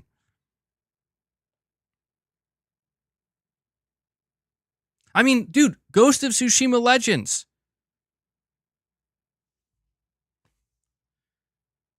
Did Sony learn nothing from that? How do you go from Ghost of Tsushima Legends to this? To fair games? Dan, Ghost of Tsushima Legends died out fast. Why do you think it died, though? It died because it was a contained experience, and that is the problem, obviously. But that's where I'm saying, Sony, you should be actively working towards a solution to this problem. The problem was, it was a finite experience. They had a freaking raid, dude. A fucking raid in Ghost of Tsushima Legends. But they had to move on to their next project, and they couldn't sit there and just constantly create and churn out new content every month or so, or every 2 months for this game. And that's what I'm saying. Like, Sony, get to work then, dude. Like, Ghost of Tsushima or Sucker Punch just laid the foundation. You need to get a team that can churn out that content and churn out those updates, because Ghost of Tsushima Legends actually has a real chance of being a competent, well-made live service game that at the very least Ghost of Tsushima fans will always return to. Like, you're willing to buy fucking studios that have not made a game. Maybe that's the trick. See, maybe this is the long game. Maybe someone's like, yeah, we'll buy Haven. We'll buy Firewalk. You know what? If your games fail, you can be relegated to support studios. Because you know what we got locked up in the closet here? We got a whole Last of Us live service game. So here's what we're going to do. We're going to dump that on you, and you're going to make that. You're going to finish that, and you're going to support that. And you know what? That's fair to me, because I'm not saying take away the creativity from teams that want to make what they want to make, but if they're given a chance and then they fail, well, I mean, come on, you know? And I think it also depends on how much of a failure it is. If it seems like the first try, it was kind of a failure, but it succeeded a little bit, okay, there's like an ember there. Let's see if you can turn it into a flame. Sure, I'm all about that. But if it's just clear that, like, there's nothing there, dude. There's nothing. I don't know. I'm just shocked at the state of PlayStation's multiplayer / live service endeavors. I'm just shocked. I'm not saying it's easy. I'm not saying there isn't risk involved, but it's just all of the decisions that Sony made, all the decisions that they could have made. And it's like, how did we get to this point? There's no follow-up to Ghost of Tsushima Legends. There's no follow-up to The Last of Us factions. There's no Spider-Man multiplayer. There's no Killzone. There's no SOCOM. You know? There's no Warhawk. There's no MAG. There's no Resistance. There's no Uncharted multiplayer. How? Like, how? How is there not, like, out of all the things I just listed, how is there not at least one of these things? Just one. I was sitting here thinking, like, dude, in all seriousness, yeah, there's no Twisted Metal. I was sitting here thinking to myself, like, if I wanted to say, I want to play a Sony multiplayer game right now in July of 2024, my options are the Concord beta or Helldivers 2. Now, granted, I could go play Ghost of Tsushima Legends, but there's likely very few people still playing that because, it was a finite experience. It ended. I could go play Factions 1. That hasn't been updated in God knows how long and has basically been abandoned. Yeah, there's GT7, there's MLB The Show, of course. So it's not like Sony doesn't have any successful live service or multiplayer. It's just, I just feel like they're dropping the ball big time when it comes to, like, you have millions of customers, dude, that will give you money. We will give you money if you just make what we've been asking for. Just one fucking studio making what we've been asking for. Just one, dude. That's all. You just make one. We have money we are ready to give you. But they, like, refuse. They're like, nah, you're going to get fair games. It's like, well, fuck you. I'll take a fucking Factions 1 remake at this point. I am desperate. You're saying they did Killzone multiplayer and it failed. Yeah, but you know what? They didn't have live service talent either. You know, they always kind of took the more traditional approach with the Killzone multiplayer. And I'm just genuinely wondering, like, all right, that's fine. I don't blame Sony. They were a little bit late to the game. They didn't quite realize what was going on with live service. A lot of publishers didn't, right? But now that we do know, I'm just wondering, like, what if you took the Killzone universe and just gave it the live service treatment because you now have talent that knows how to make a live service game?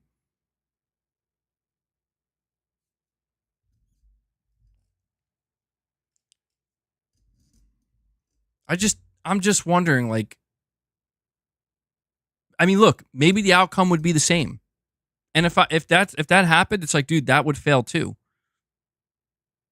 That would fail just as bad. I mean, I'd be surprised. I'd be like, well, then where are all these people that were screaming for Killzone? Where are you at? But I would be like, okay, well, you know what? I can at least give credit to Sony, where it's like, all right, well, look, they tried that Killzone live service and it tanked. And I would be more understanding at that point if Sony was like terrified, like, we're not doing a SOCOM live service, we're not doing a fucking Ghost of Tsushima live service. You know what I mean? But I just feel like, I don't know, I feel like people were hyped for The Last of Us multiplayer. I feel like people were very hyped for Legends and supported it. And I just feel like these were just like golden opportunities where it's like, look, Sony, I don't think anybody's saying like convert Naughty Dog into a live service, convert, Sucker Punch into a live service. But it's like, do something. Like, do something. Like when you bought, I don't know. I mean, I guess you can't just buy Firewalk and say, you guys are making a Ghost of Tsushima game. Like, you can't do that, but do something, anything. Really, anything. Anything is better than nothing, in my opinion. And right now, they're not doing anything that we know of. You're saying, but you just said Concord is going to suck. How do they have talent now? Look, I said earlier in the stream that Concord gets the fundamentals right, which is good. That's why there are still people saying, "Oh yeah, I'm enjoying it. I'm playing it." I just don't think it has the broad appeal that it needs to be remotely successful. But again, if you play the game, the movement, like the people who worked on how is movement going to feel in this game, it feels pretty good. How is shooting a gun going to feel? It feels pretty good. Okay, how's the game going to come together as a whole? It's not going to be too compelling. So I'm just saying, like, they do have development talent. Like, they have developers that know how to craft certain mechanics that do feel satisfying and do feel good. And that's why I'm saying, like, if Concord fails, I would like to see this team tasked with, okay, how do you guys feel about making a Killzone or something? Or make another new IP, but it's going to be, we want it to take inspiration from previous PlayStation games like SOCOM or Resistance, or just something that looks like it might be some kind of spiritual successor. I would like to see that because I think that would work tremendously well. Because I can tell that, like, the studio, if you look at the way that they set the game up, like, again, they know how to get you in and out of rounds really quick. They know how to construct a menu that's simplified, easy to read. They know how to, they understand that they're going to have to be a bunch of rewards and stuff, a bunch of stuff to grind towards. They understand all that. But I just feel like it's being delivered in a package that, like, pretty much everybody, not everybody, but like 98% of people are like, yeah, but I don't really want to play this.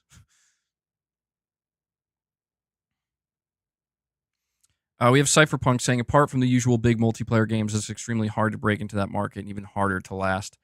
Yeah, I mean, something has to be said, too, for the level of ambition where maybe Sony should stop trying to chase a high level, where even Helldivers 2, man, like, I don't think that game is going to be like a massive live service in the sense that, like, it's going to have millions of players year over year. I just don't think so. Like, I think it's going to have a sustainable audience, but it's going to be pretty small. And I think for most people, Helldivers 2 was like a phase, essentially. If they do bring like new meaningful content, that could change it. But I just think Sony should just lower their expectations ultimately if they're going to pursue this, and be understanding that, like, you got to get lucky, but make it so that if you're not lucky, you're doing something that could at least, that's why I'm saying, like, they should lean into some of their properties that they have. Because I think if Sony leaned into some of their properties that they own, you're at least trying to court, and reel in current PlayStation customers. And there's a lot of them. There's a lot of them.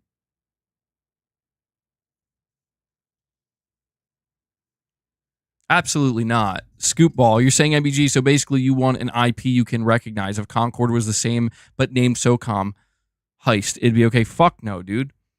Oh my God, that would be even worse. I would tell Sony to light that, burn that studio down. If Concord came out and had the SOCOM name on it, I mean, come on, dude. Come on. Like, I would literally have to think, like, somebody made a big mistake here. I was about to say something bad, but come on. Come on. MBG, did you see that Concord is a top 10 bestseller in pre-orders right now? On PlayStation? No, I didn't see that. That's so calm. I don't know, man. It just feels like Sony's leaving me hanging here, man.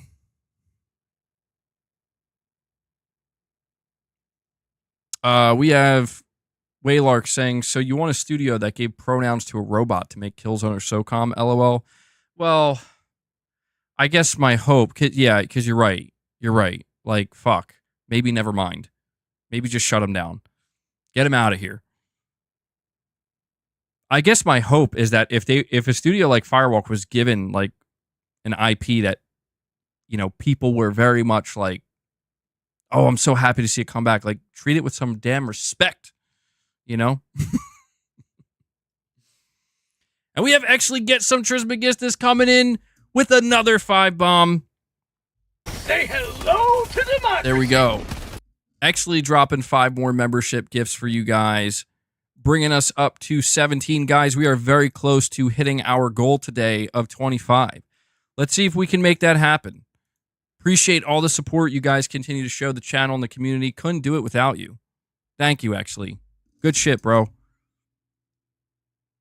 You could see them merging in the Bungie eventually. Actually, yeah, that's probably the most realistic outcome. So you want people to lose jobs over their pronouns. That's messed up. Yeah, fuck them, dude. Fuck them. Fuck Firewalk. I want to see them gone. No, it's not that serious. No, truthfully, I don't want to see a studio like Firewalk shut down. I just want to see them do something that seems better than fucking this. That's all. That's all. I just want to see them do something that, listen, man, here's what I want. And I don't care if I'm selfish or entitled. I'll fucking be selfish and I'll be entitled. I don't give a shit. You know? At this point, I just don't care. Because I realize that no matter how understanding I try to be, like, it doesn't matter. I'm basically just yelling at the cloud, you know? Like, so, like, they're not listening to MBG and be like, we should really take MBG's feedback to heart. No, it doesn't matter. So I may as well just say what I want. And what I want, dude, you know what I want to see? I want to see Sony, and that's a fucking multiplayer game that looks like it's actually speaking to anything that I remotely enjoy from them. Like, Helldivers 2 kind of was that. It kind of was. And it was good for a little bit, but I don't know, man. Like, this whole promise of, again, like, not to fucking seem like I can't let it go, because I'm letting it go. I have let it go, but it's just like, listen, all right, Sony, if Naughty Dog doesn't want to make The Last of Us multiplayer, maybe, okay, we don't need The Last of Us multiplayer. Okay, fine.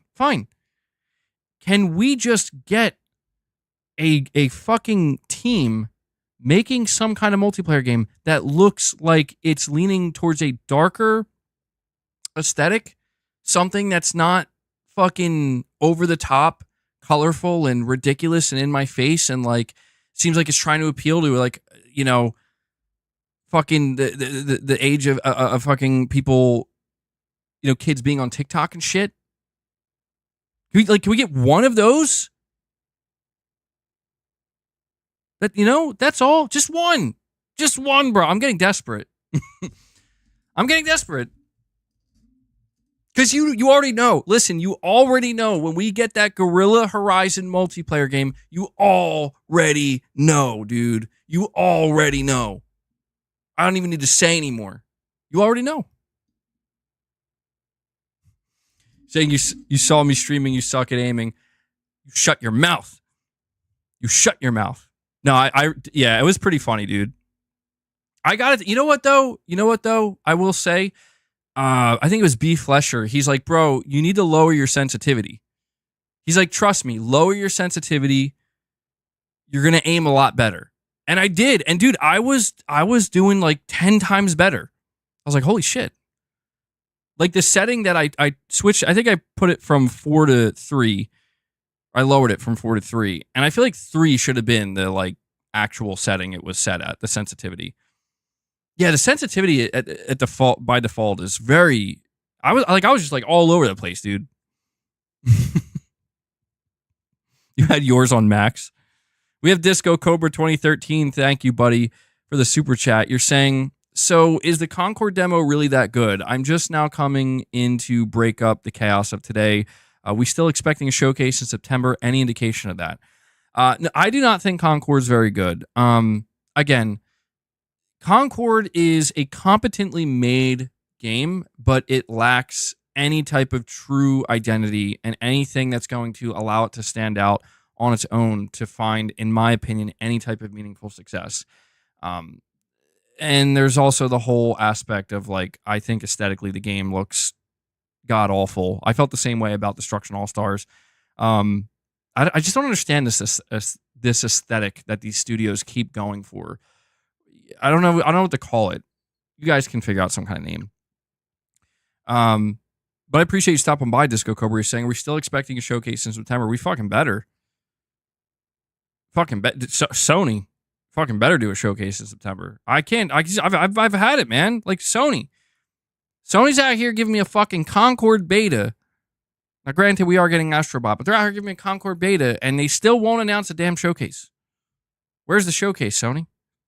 What's in the box, Sony? What's in the box? Tell me what's in the box. I need to know. But in all seriousness, Disco Cobra, I think there's going to be some kind of show in September. It would be pretty wild if Sony didn't do anything. That seems like the time. Is there any indication of that? Right now, the rumors of the PS5 Pro are the biggest indication we have. Well, there's that and the fact that we know nothing about 2025. So there are basically two things leaning in the direction of a showcase. PS5 Pro is supposedly launching at the end of this year. Sony has jack shit lined up for 2025 from their studios. So Death Stranding 2 is basically all we know. RJ with a $5 super chat. So thank you for that, Disco Cobra. Saying, I loved Killzone and Resistance, but there's a reason Sony stopped making them. Those games didn't sell. Need to move on. Market spoke. Yeah, I get it. I get what you're saying. You're not wrong about that, RJ. And that's the thing I try to be more understanding of, even when I'm having my deranged rants. I try to be more understanding that these games were given more than a few chances. But there's a couple things about this, though. Number one, the gaming market was much smaller at this time. And multiplayer was not as ubiquitous, right? Live service wasn't really a thing. So when I keep this in mind, I think you're right. At the time, the market spoke, but I think there's a new market now. I think it's obvious. I think there is a new market.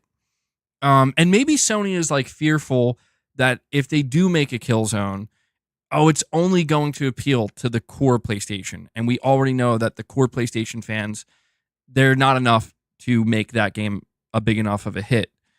Maybe that's true, but PlayStation has grown a lot. You know, gaming has grown a lot. And I guess I can't help but wonder, like, if you were to give one of these games a second chance, right? Like, go all in with Killzone.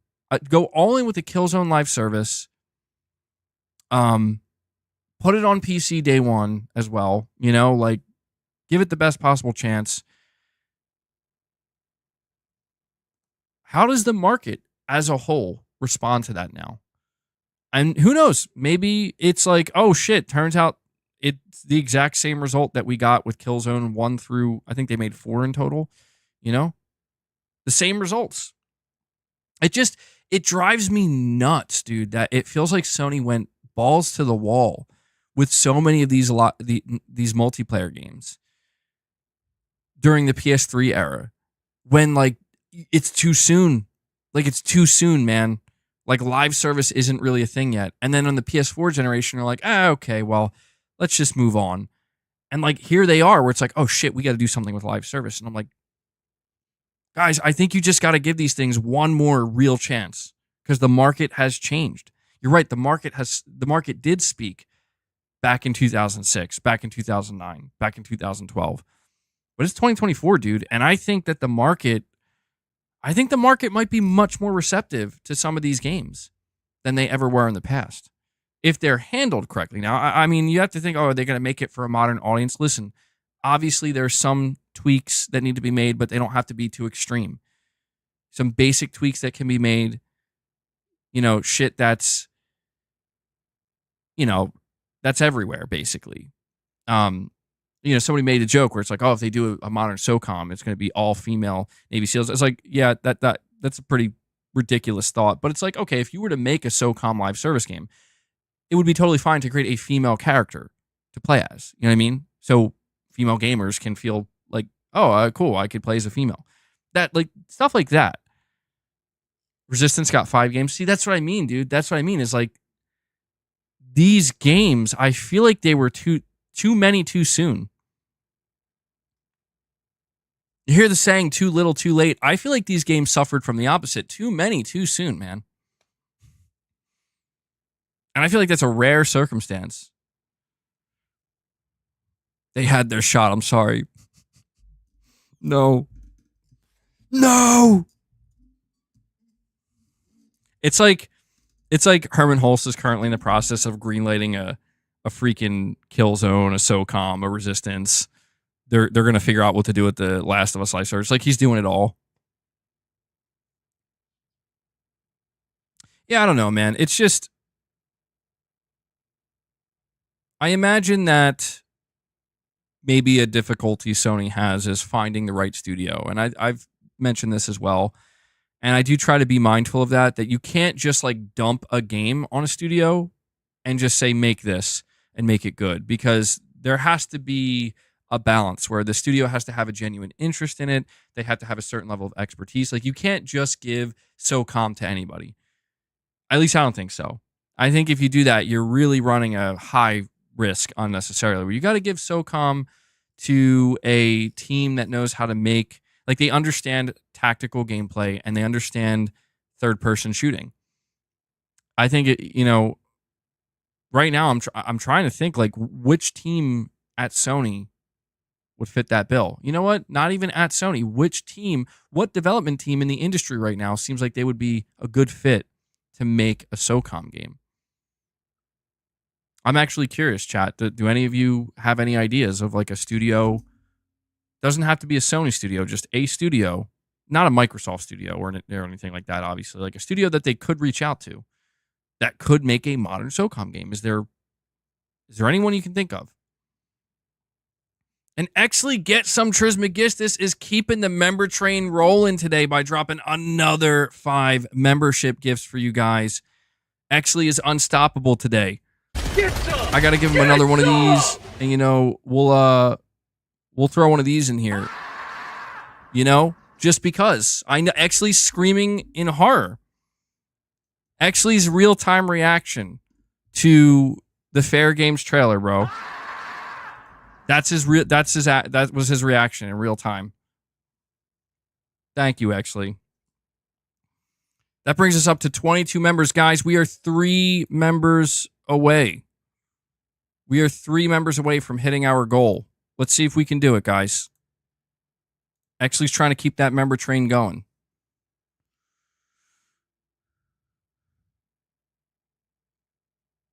You think the solution is buying support studios so Naughty Dog can make The Last of Us multiplayer without compromising their actual devs, or putting Haven and Firewalk as support studios? Yeah, I think I can agree with that.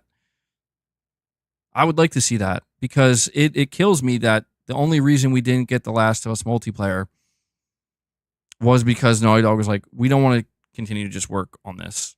Like we want to do single player games. And I have to imagine there has to be a group of developers out there, dude, There has to be like that would get together and they have some kind of experience in live service that would like to work on that. But I think it's dead and done at this point, man. We have Morgan here with the super chat. And before I read that, we have Hellbound 1981. He does it. Hellbound comes in and drops another 5 bomb, gets us over the 25 member mark. Hellbound, thank you so much, man. Let's see, what soundbite should I play for you? There we go. Kept you waiting, huh? Hellbound, you're a Metal Gear fan, right? Hellbound kept us waiting. So Hellbound just brought us up to 27 members on the day. Thank you guys so much for that. We will feed the beast. I will bring Boss in here in a little while. All right. I'm afraid if I bring him in now, he's going to get way too rambunctious. But we will feed him. We will give him his treats. Don't worry. Let's just finish our conversation, and when we're finished the conversation, we'll bring him in. So hang in there, guys. I don't think I'm gonna stream too much longer. Like, I'm still gonna go for a little while, but I just don't know that I'm gonna have it be like a 4-hour stream or anything like that today. Actually, was like, I was just gonna say I'm getting no assistance today. Well done, Hellbound. Yeah, appreciate it, guys. Yeah, keep in mind as well, for anybody who is considering donating to the channel or supporting directly, keep in mind you can always drop a single membership gift. All right? You don't have to do denominations of 5 or 10 or 20, which obviously I greatly appreciate those. But you can always do single membership gifts, and they do contribute quite a bit. So thank you to everybody who does that. And Morgan, reading your super chat, you're saying, I personally don't think live service games are that sustainable. You have to put a lot of work and have something that really stands out from others. Yeah, you do have to question the sustainability in general of the live service model. And it's clear that it is sustainable, but only for a select few. And that is what makes it so volatile, because it's like when the business executives see just how much money and just how sustainable some of these games are, there's like this insatiable lust, if you will, where they're like, I need that.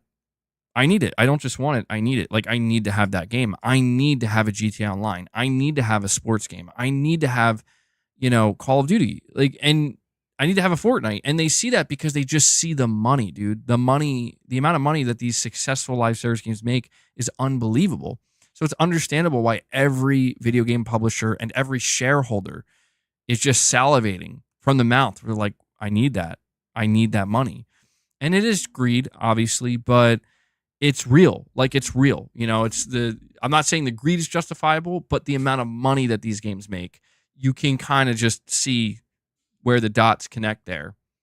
It's like, okay, yeah, this is going to be what they all chase. And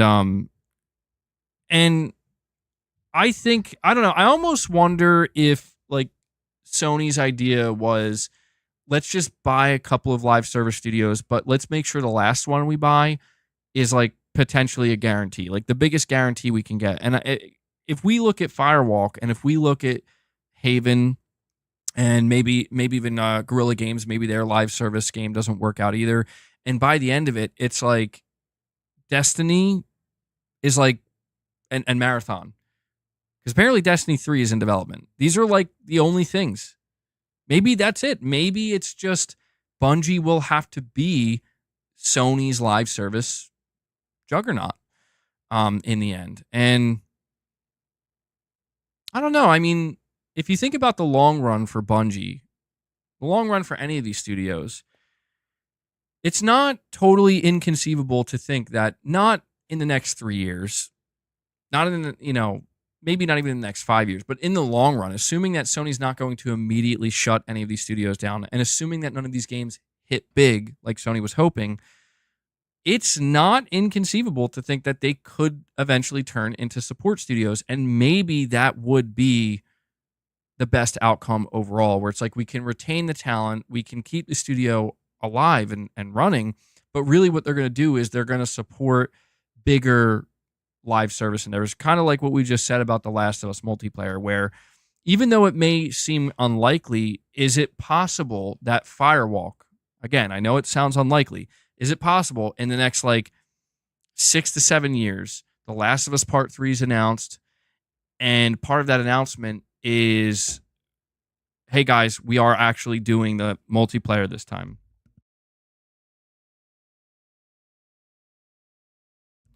We're not, we're ready to do the Last of Us again. We're bringing it back, but it's not going to be Naughty Dog running it. Instead, it's going to be Firewalk.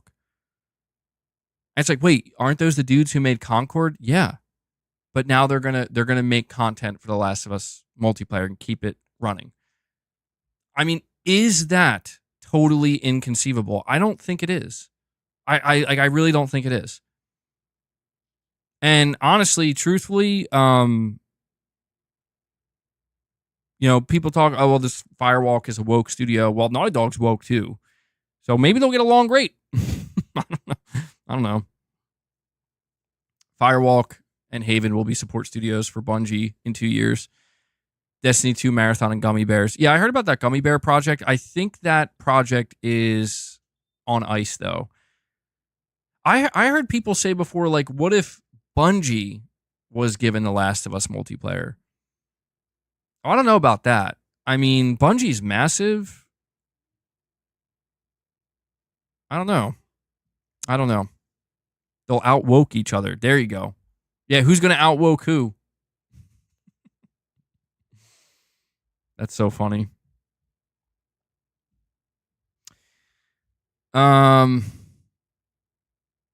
Morgan, thank you for the super chat. We have Lone Wolf Gamer, member for 13 months, saying, ABG, what would you do if there was no showcase or even a rumored PS5 Pro? I would, I mean, obviously it would be upsetting because it's like, if there's no PS5 Pro after all this time and there's no showcase, I mean, at that point, I'd be like, oh, dude, this generation is over for Sony, because it's like, well, maybe that's a bit hyperbolic. It would be shocking. The biggest reason it would be shocking would be because every single source, well, I say that like there's so many, but the few sources, I should say, that leaked the PS5 Pro and have leaked many other things about PlayStation incorrect, like, they would no longer be reliable. So effectively, what would happen is there would be no more reliable sources for PlayStation across the entire industry. And PlayStation would truly be an enigma. And I would be shocked and very disappointed. Digital Foundry 2 weeks ago confirmed PS5 Pro is in the hands of devs. Yeah, I'm thinking it's going to happen, though, Lone Wolf Gamer. Like, I'm not saying 100%, but, like, if the dev kits are out there, the PS5 Pro, even if it gets delayed out of this year, like, it is a thing and it's coming. Cypherpunk, you're saying no way the new COD can launch the same year as Concord. COD's dominance is over. Oh, shit. Watch out, Call of Duty. Concord's coming in. It is, it's nuts. It's nuts to see, like, the difference, right? Where Sony's coming out and be like, we got Concord. Microsoft's like, we got Black Ops 6, bro. Now, granted, Microsoft did pay for that. So if Concord fails, Sony did lose money, but it's like, okay, well, is this going to hurt our bottom line? Not really that much. It's just a little road bump, or a little bump on the road. But, that's the name of the game, man. Microsoft paid an unfathomable amount of money to secure that Call of Duty money and that Call of Duty success. And, I mean, the truth is Sony's going to make 100 times more money, like 100 times more profit from Call of Duty Black Ops 6 on the PlayStation 5 and 4, because it's also a PS4 game. Sony's going to make way more money off of Call of Duty this year than Concord. Let that sink in. They got Keanu Reeves for an AI ad. Oh, shit. No. They got him.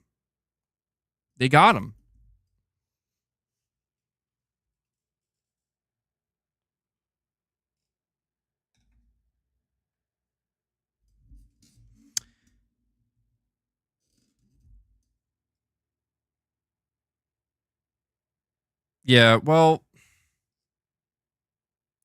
guys, when it comes to Concord, when it's all said and done, I suspect this might be the last time I talk about it. I don't know. It feels a bit too premature to say that. It depends on what happens. I'm going to make a prediction for Concord, and that's basically where I'm going to end the conversation around Concord, because I think I've given my thoughts on the game. I think I've mostly made it clear where I think it's headed.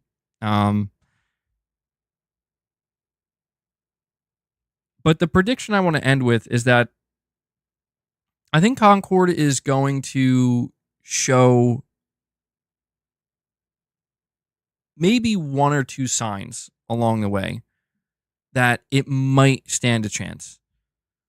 But I think Sony's going to fumble it, because those signs are to be read as, okay, there are some people saying good things about this.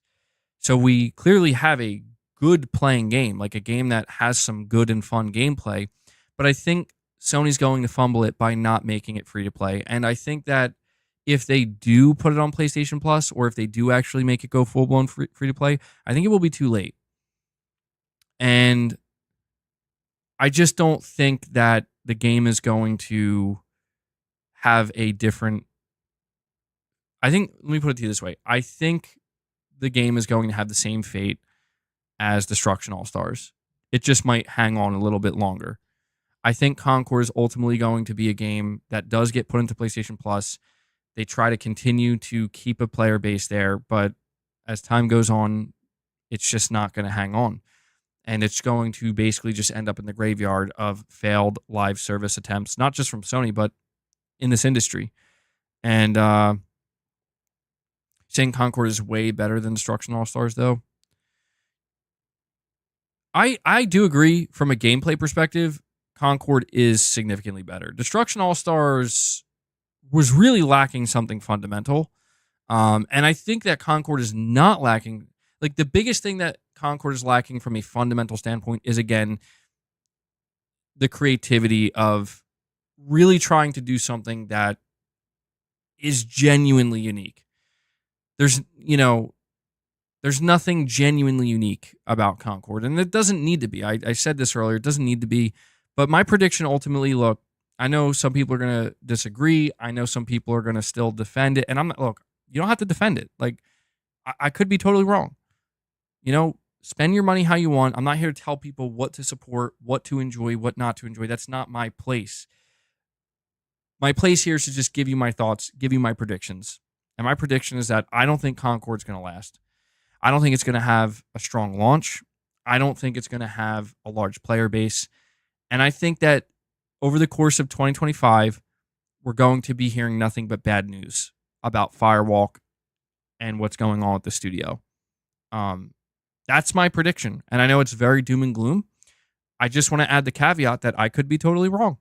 The opposite could happen. My prediction could be way off the mark, and maybe, who knows, this time next year, Concord is one of the most played games on PlayStation, on PC. But I highly, highly doubt that, truthfully. Saying your predictions aren't backed by data, though. Well, I will admit that I didn't realize it was in the top 10 on pre-orders, which is interesting, because maybe, yeah, I don't know, maybe they will win people over, man. I almost wonder, though, you know what? Let me add something to this, too, before I wrap it up. Maybe there's a different angle here. Maybe there's a different angle where, if you look at Helldivers 2,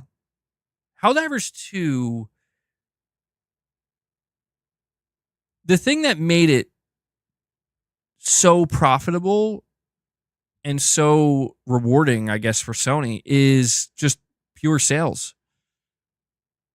Just 12 million, at this point, probably over 15 million sales at $40. That's a lot of money, dude.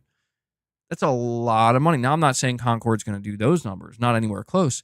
But maybe at this point for Sony, it's just a matter of, can we break even? maybe it's not so much like, okay, maybe Concord's not going to be the game that,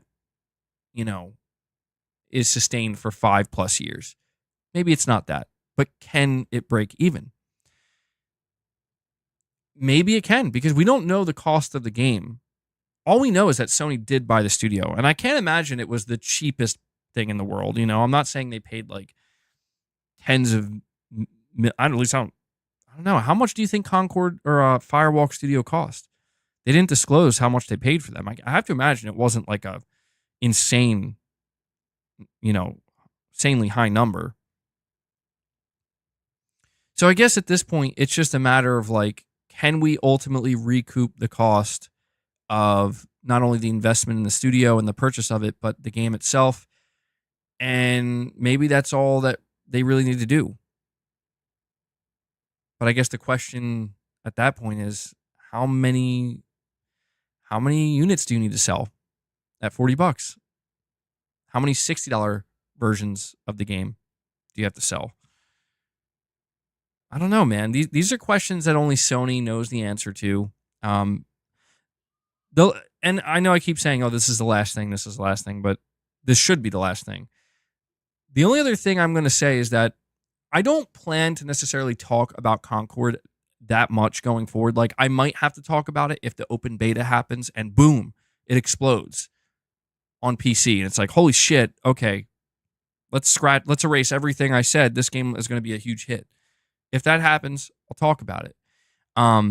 If the game comes out and it gets rave reviews and it's like getting, it's like an upper prestige game for Sony now, sure, we'll have to talk about that. If it comes out and it's a mega flop, like horrifically bad, and it gets mediocre reviews, we're going to have to talk about that as well. So I don't really think I'm going to talk about Concord much more after this. The one thing I'm going to be paying most attention to is what Sony's going to have to say about it. What decisions Sony may make.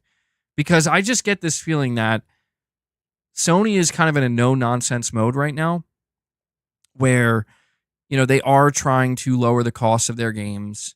Hiroki Totoki, the president of Sony, the numbers guy, he came in and was clearly not very happy, not totally happy anyway, with the amount of money that this division was spending and bleeding. So I think they're in a no-nonsense mode right now, where I do think that if this game does not do some bare minimum stuff that Sony's expecting it to do, within just a couple of months, we're going to start hearing some news. I'm not saying the studio is going to shut down or anything like that, but we're going to start, Sony's going to have to acknowledge it. If anything, just for the sake of the shareholders. And that's the stuff I'm going to be paying attention to. Because I think at the end of the day, that's the stuff that's really going to matter and make the biggest difference. You're saying, why so black and white, though? It can totally be fine. Its audience. Be self-sustained by its audience. Yeah, I guess you're right about that. Well, I guess what I'll say, because you're right, maybe I shouldn't be so black and white, to kind of take that middle ground approach. Maybe that's what will happen to it, where it'll just have a small but very loyal audience that continually gives money to Sony and the studio, and it's self-sustainable in that way. And maybe because of that, we're just not really going to hear anything about it. Oh, it's just there. You know what I mean? It's just there doing its thing. And it just kind of fades into the background, but it's, doing its thing. Yeah, that could happen. That could happen. But I don't know, man. I feel like it just makes me wonder, like, what Sony would have done if Helldivers 2 failed. You know what I mean? That's a little bit random, but I'm just wondering, because I feel like it's just easy for Sony to just walk away and be like, oh shit, you know what? It's okay if this game doesn't have a 5-year roadmap because we just made bank. And I feel like that's the interesting thing about Concord. Concord's kind of the opposite, where I think they are like, yeah, we want to support this game for 5-8 years or whatever. We want it to be a long-term hit. But I don't know. We'll find out. We'll find out together. Waylark is saying Concord has pronouns. It's 100% getting great reviews. I hope not, dude. That's the dumbest. That shouldn't even be a talking point in the review of Concord. Good or bad. I don't want to hear people shitting on it. I don't want to hear people saying good things about it. I don't like that has nothing to do with the game. You know, in terms of like an objective review of like, here's what the game is and here's what it does. Robot pronouns, my God. Nonsense. Absolute nonsense. What are they do? What are they thinking on that one, man?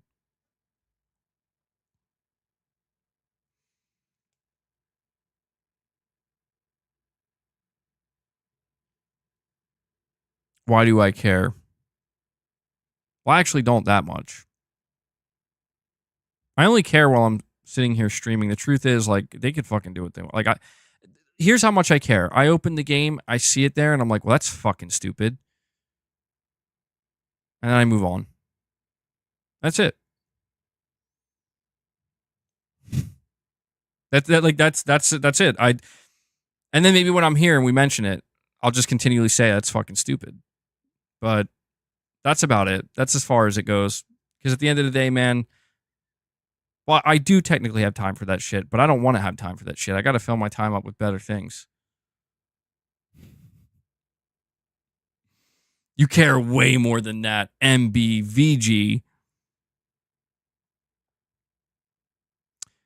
I mean, not necessarily. Not necessarily. It's to appeal to a market that doesn't buy games. Yeah. I mean, my pronouns are vacuum bin.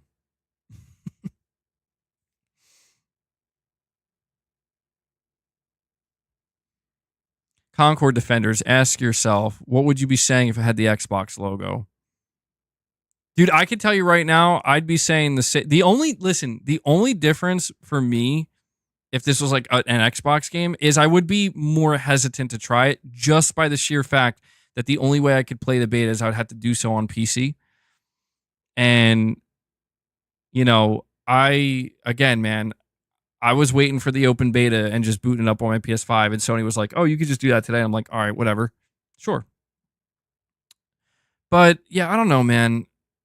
This is what I'm saying, where when it comes to the whole console war shit and the platform war shit, it's like, can we just agree that both Sony and Microsoft at times both produce like fucking ridiculous games at times that are just like, what is this? I mean, here's the thing though, like Concord could review well and it could get like an 8 out of 10 or something, or an 80 on Metacritic. Now, obviously that's not going to be like as bad as some of the other games we've seen from both Sony and Microsoft, where it's like they're sitting in the low 60s or some shit, or the high 50s. Like, I guess what I'm trying to say is you shouldn't defend Concord because it's a PlayStation game. If you want to defend Concord because you actually think it's a good game and you like it, that's fine. But I don't know, man. I hate seeing that shit. It's like when you saw people, you see it all the time. You see people defend like, certain PlayStation games just because they're associated with PlayStation. It's like, would you be saying something different if it wasn't, though? To me, that's always weird. Like, it just makes me wonder, like, are there some PlayStation fans, like, if Redfall was a PlayStation exclusive, would you be hyped for that shit? Because if so, you got to fucking reevaluate what's going on in your head, bro. Like, how you view video games.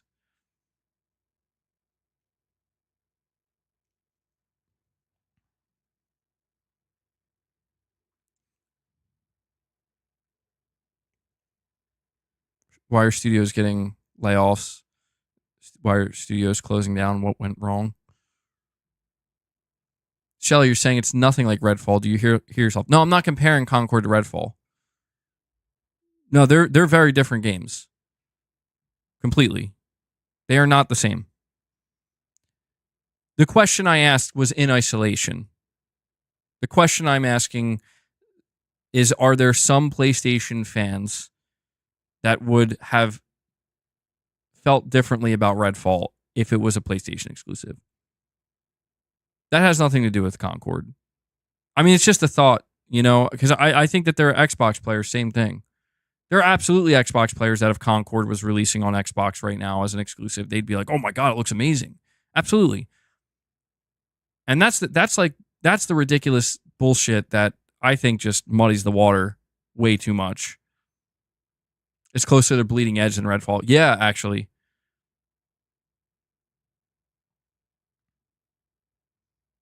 It is objectively bad. It was trash regardless of the platform. Hey man, one person's trash is another's treasure, right? Right?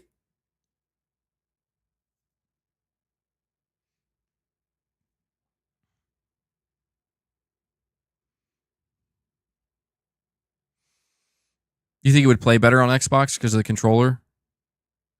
Interesting. I do like, I've always liked the Xbox controller.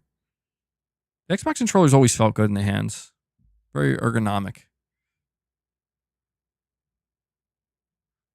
Bleeding Edge wasn't bad. It didn't get enough support and content. I was so shocked that Ninja Theory was the one that made Bleeding Edge. It's just not what I was expecting them to make after Hellblade. It was quite shocking. Cypherpunk. Saying here, you did say before if it was a Microsoft game that people defending it would be shitting on it. Well, what's tough about that is I can't say who. You know what I mean? Like I don't have like a list of people where it's like you, like I don't know. I do firmly believe that there are right now certain PlayStation fans that I swear you know this, that if this game was shown at the Xbox showcase and it was the next game coming into Game Pass, you know there would be a certain group that would be like, this is the biggest pile of dog shit. This is what you get on Xbox. This is what you can expect. And that's where it's like, listen, that's fine. But it's not Xbox. It's PlayStation. So you gotta keep it, you know, stable here. So which is it? Do you think it's a bad looking game or do you think it's a good looking game?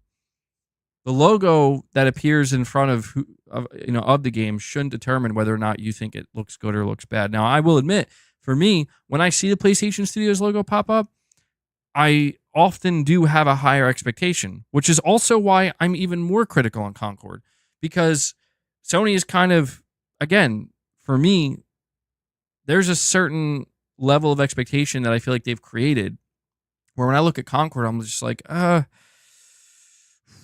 don't know. I don't know that this is meeting that expectation for me personally. Certainly not.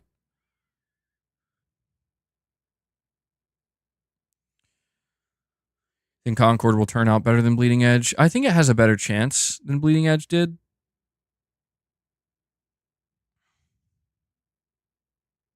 But I don't know, man. I'm just ready for a PlayStation showcase, honestly. I'm ready. I'm already over Concord.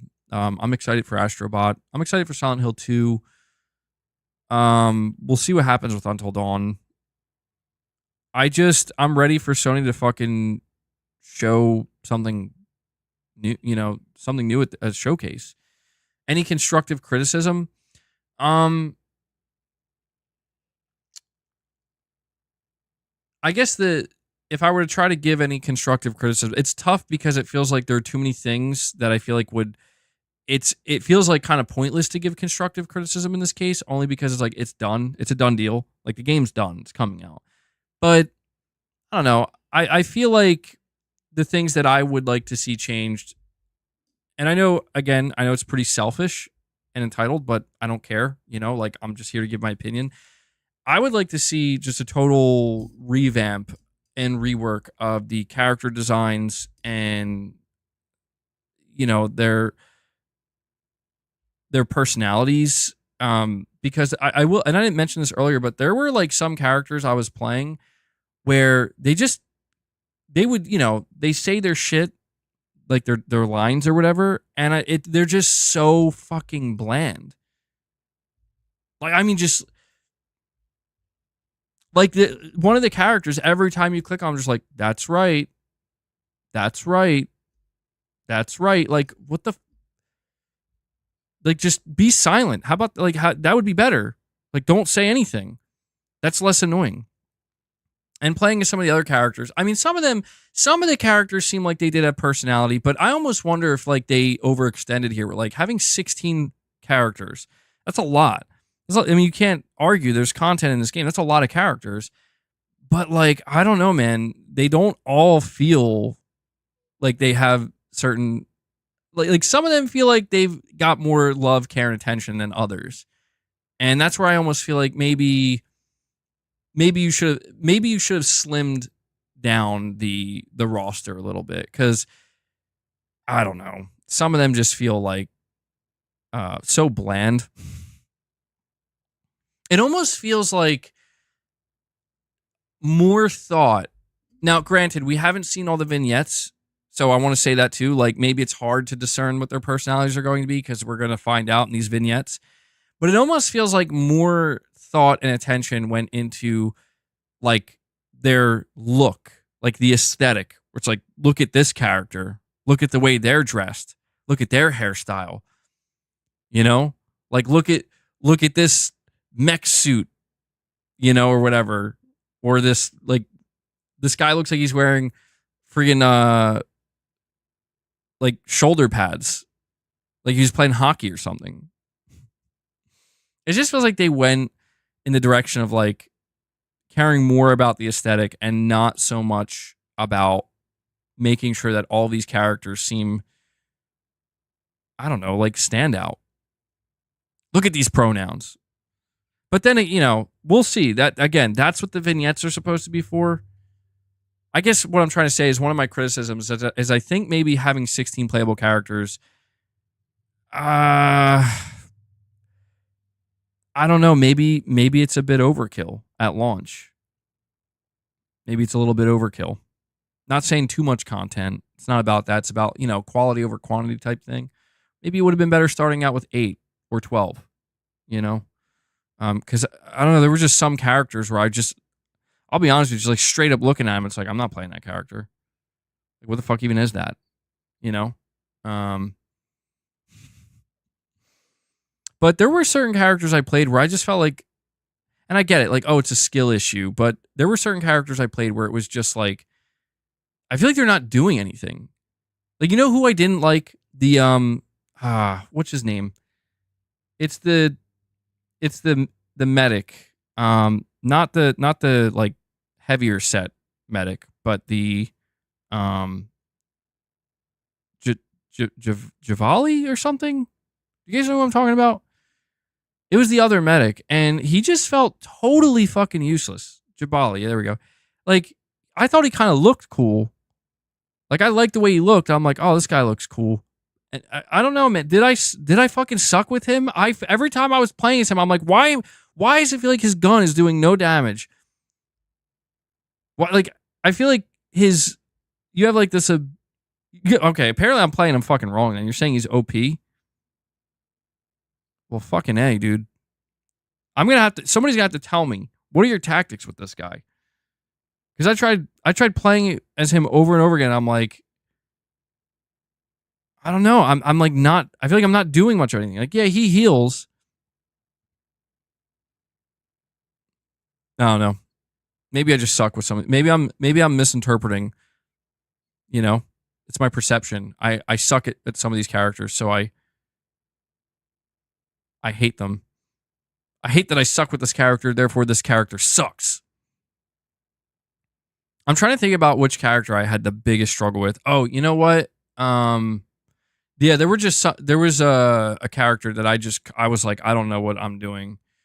Was that I only played as her like once or twice. It was the I don't know her name. She's like the alien looking like cat chick or whatever, where she like jumps around and shit. Yeah, I don't know. It doesn't matter.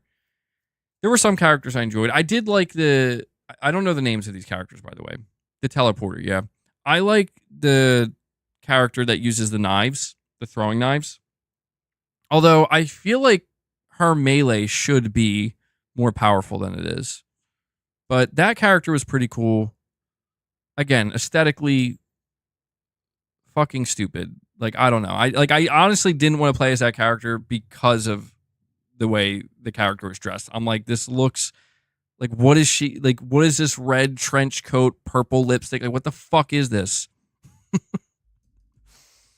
Like, I like didn't want to play as the character because of the way they looked. And that's like one thing I don't like about hero shooters is if I don't like the way the character looks, I'm like less drawn to them. I don't know. I guess you can customize them though. You can unlock different outfits and whatnot, but I don't know. Saying it's first person, yeah, that's true.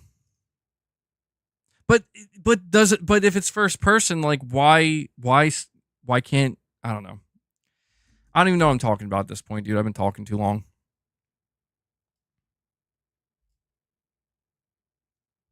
What the fuck even is that?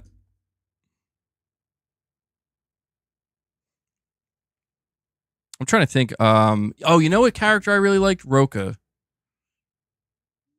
I liked her design too, by the way. I think she might have been my favorite character. Truthfully. I liked her design. She's out there like flexing and shit. Triple jump.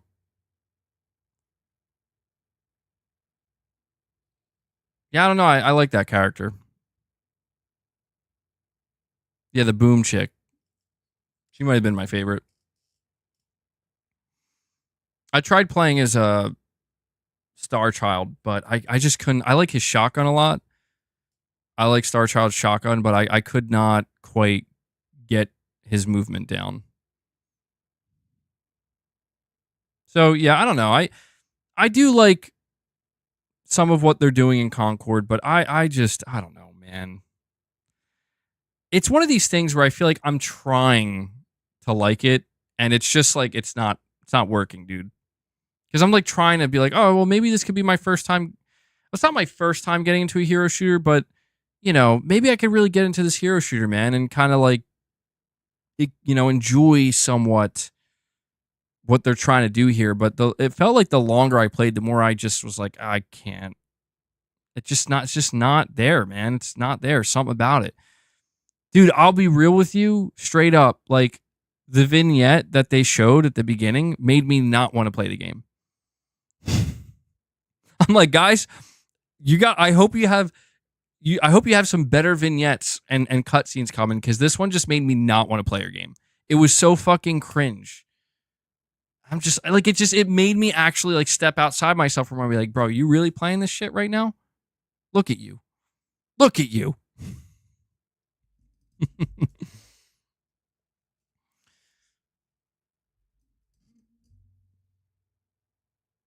No headphones. The footsteps are on point, I will say. Yeah, I will say the audio design is pretty good in this game.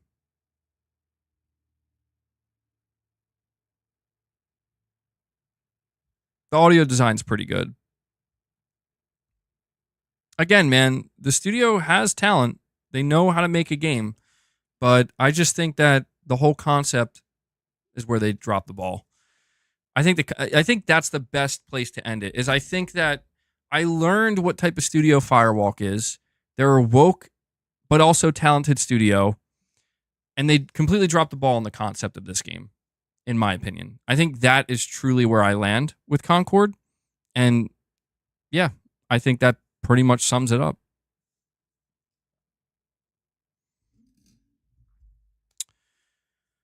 Congratulations, Novinzer. He says, came to say, have a good day, you guys. I just had my first son. Well, congrats.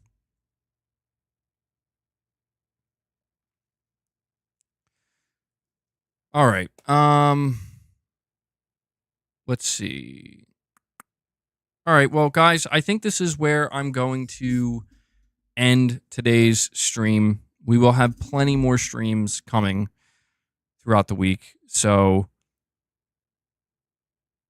this stream was dedicated to giving you my thoughts on Concord, giving my opinion.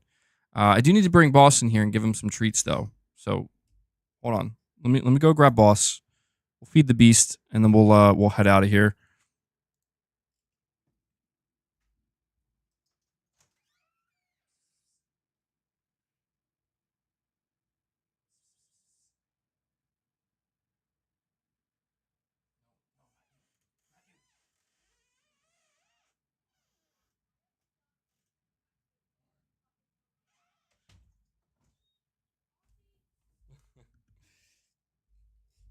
Hold on, guys. I'm trying to get boss.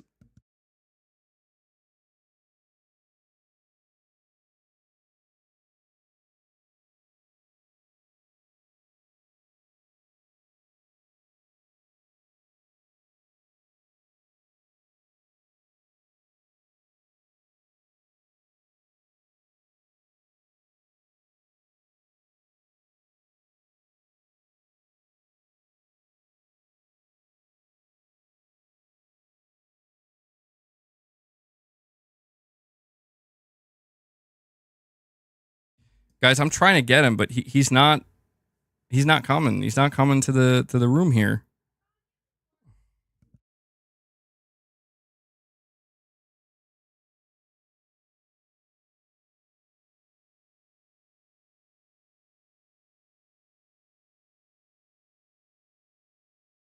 All right, we got him. We got him, boys. He came in fighting though. I got to be honest with you. Boss came in fighting. I don't know why. Like, bro, I'm trying to give you some treats here, okay? We're going to feed the beast. Boasty, It's time. me. It's time to feed the beast. Come on.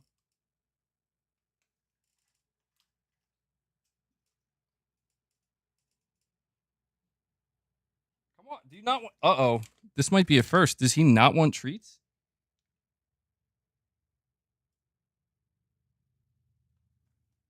There we go. Jeez, man. I think he's getting tired of these treats. He's like... Maybe he just ate or something. I don't know. There you go, man. We hit the goal. He's not even finishing him. Dude, I don't think he likes these treats. I think I might have to get a new flavor for him. I think this might be the first time I've encountered treats he's not really like a big fan of. But there you go. I wanted to make sure to get Boss on here and give him a couple snacks for you guys since we hit the goal of 25 members, which I very much appreciate. But yeah, guys, that does it for this stream. I hope you enjoyed it. Those are my thoughts on Concord. I thought we had some pretty good conversation here. So yeah, also want to just make sure I thank everybody for their support. If you dropped a membership gift, thank you guys so much. Today, I think so I'm going to try to get better at doing this. Hellbound, Exley, Michael Cintron, and OK. All of you guys dropped membership gifts. Thank you for that. And I have way too many super chats to shout out individually. So if you super chatted, thank you guys so much for that. And any direct donations as well. Also want to give a shout out to Devil Shooter. He does the timestamps for the streams. So if you do enjoy watching the streams later on, we have Devil Shooter. Thank for that. So really appreciate it, man. And that does it. So guys, I'm out. Enjoy the rest of your Sunday. I will catch you in the next stream. So until then, take care, everyone.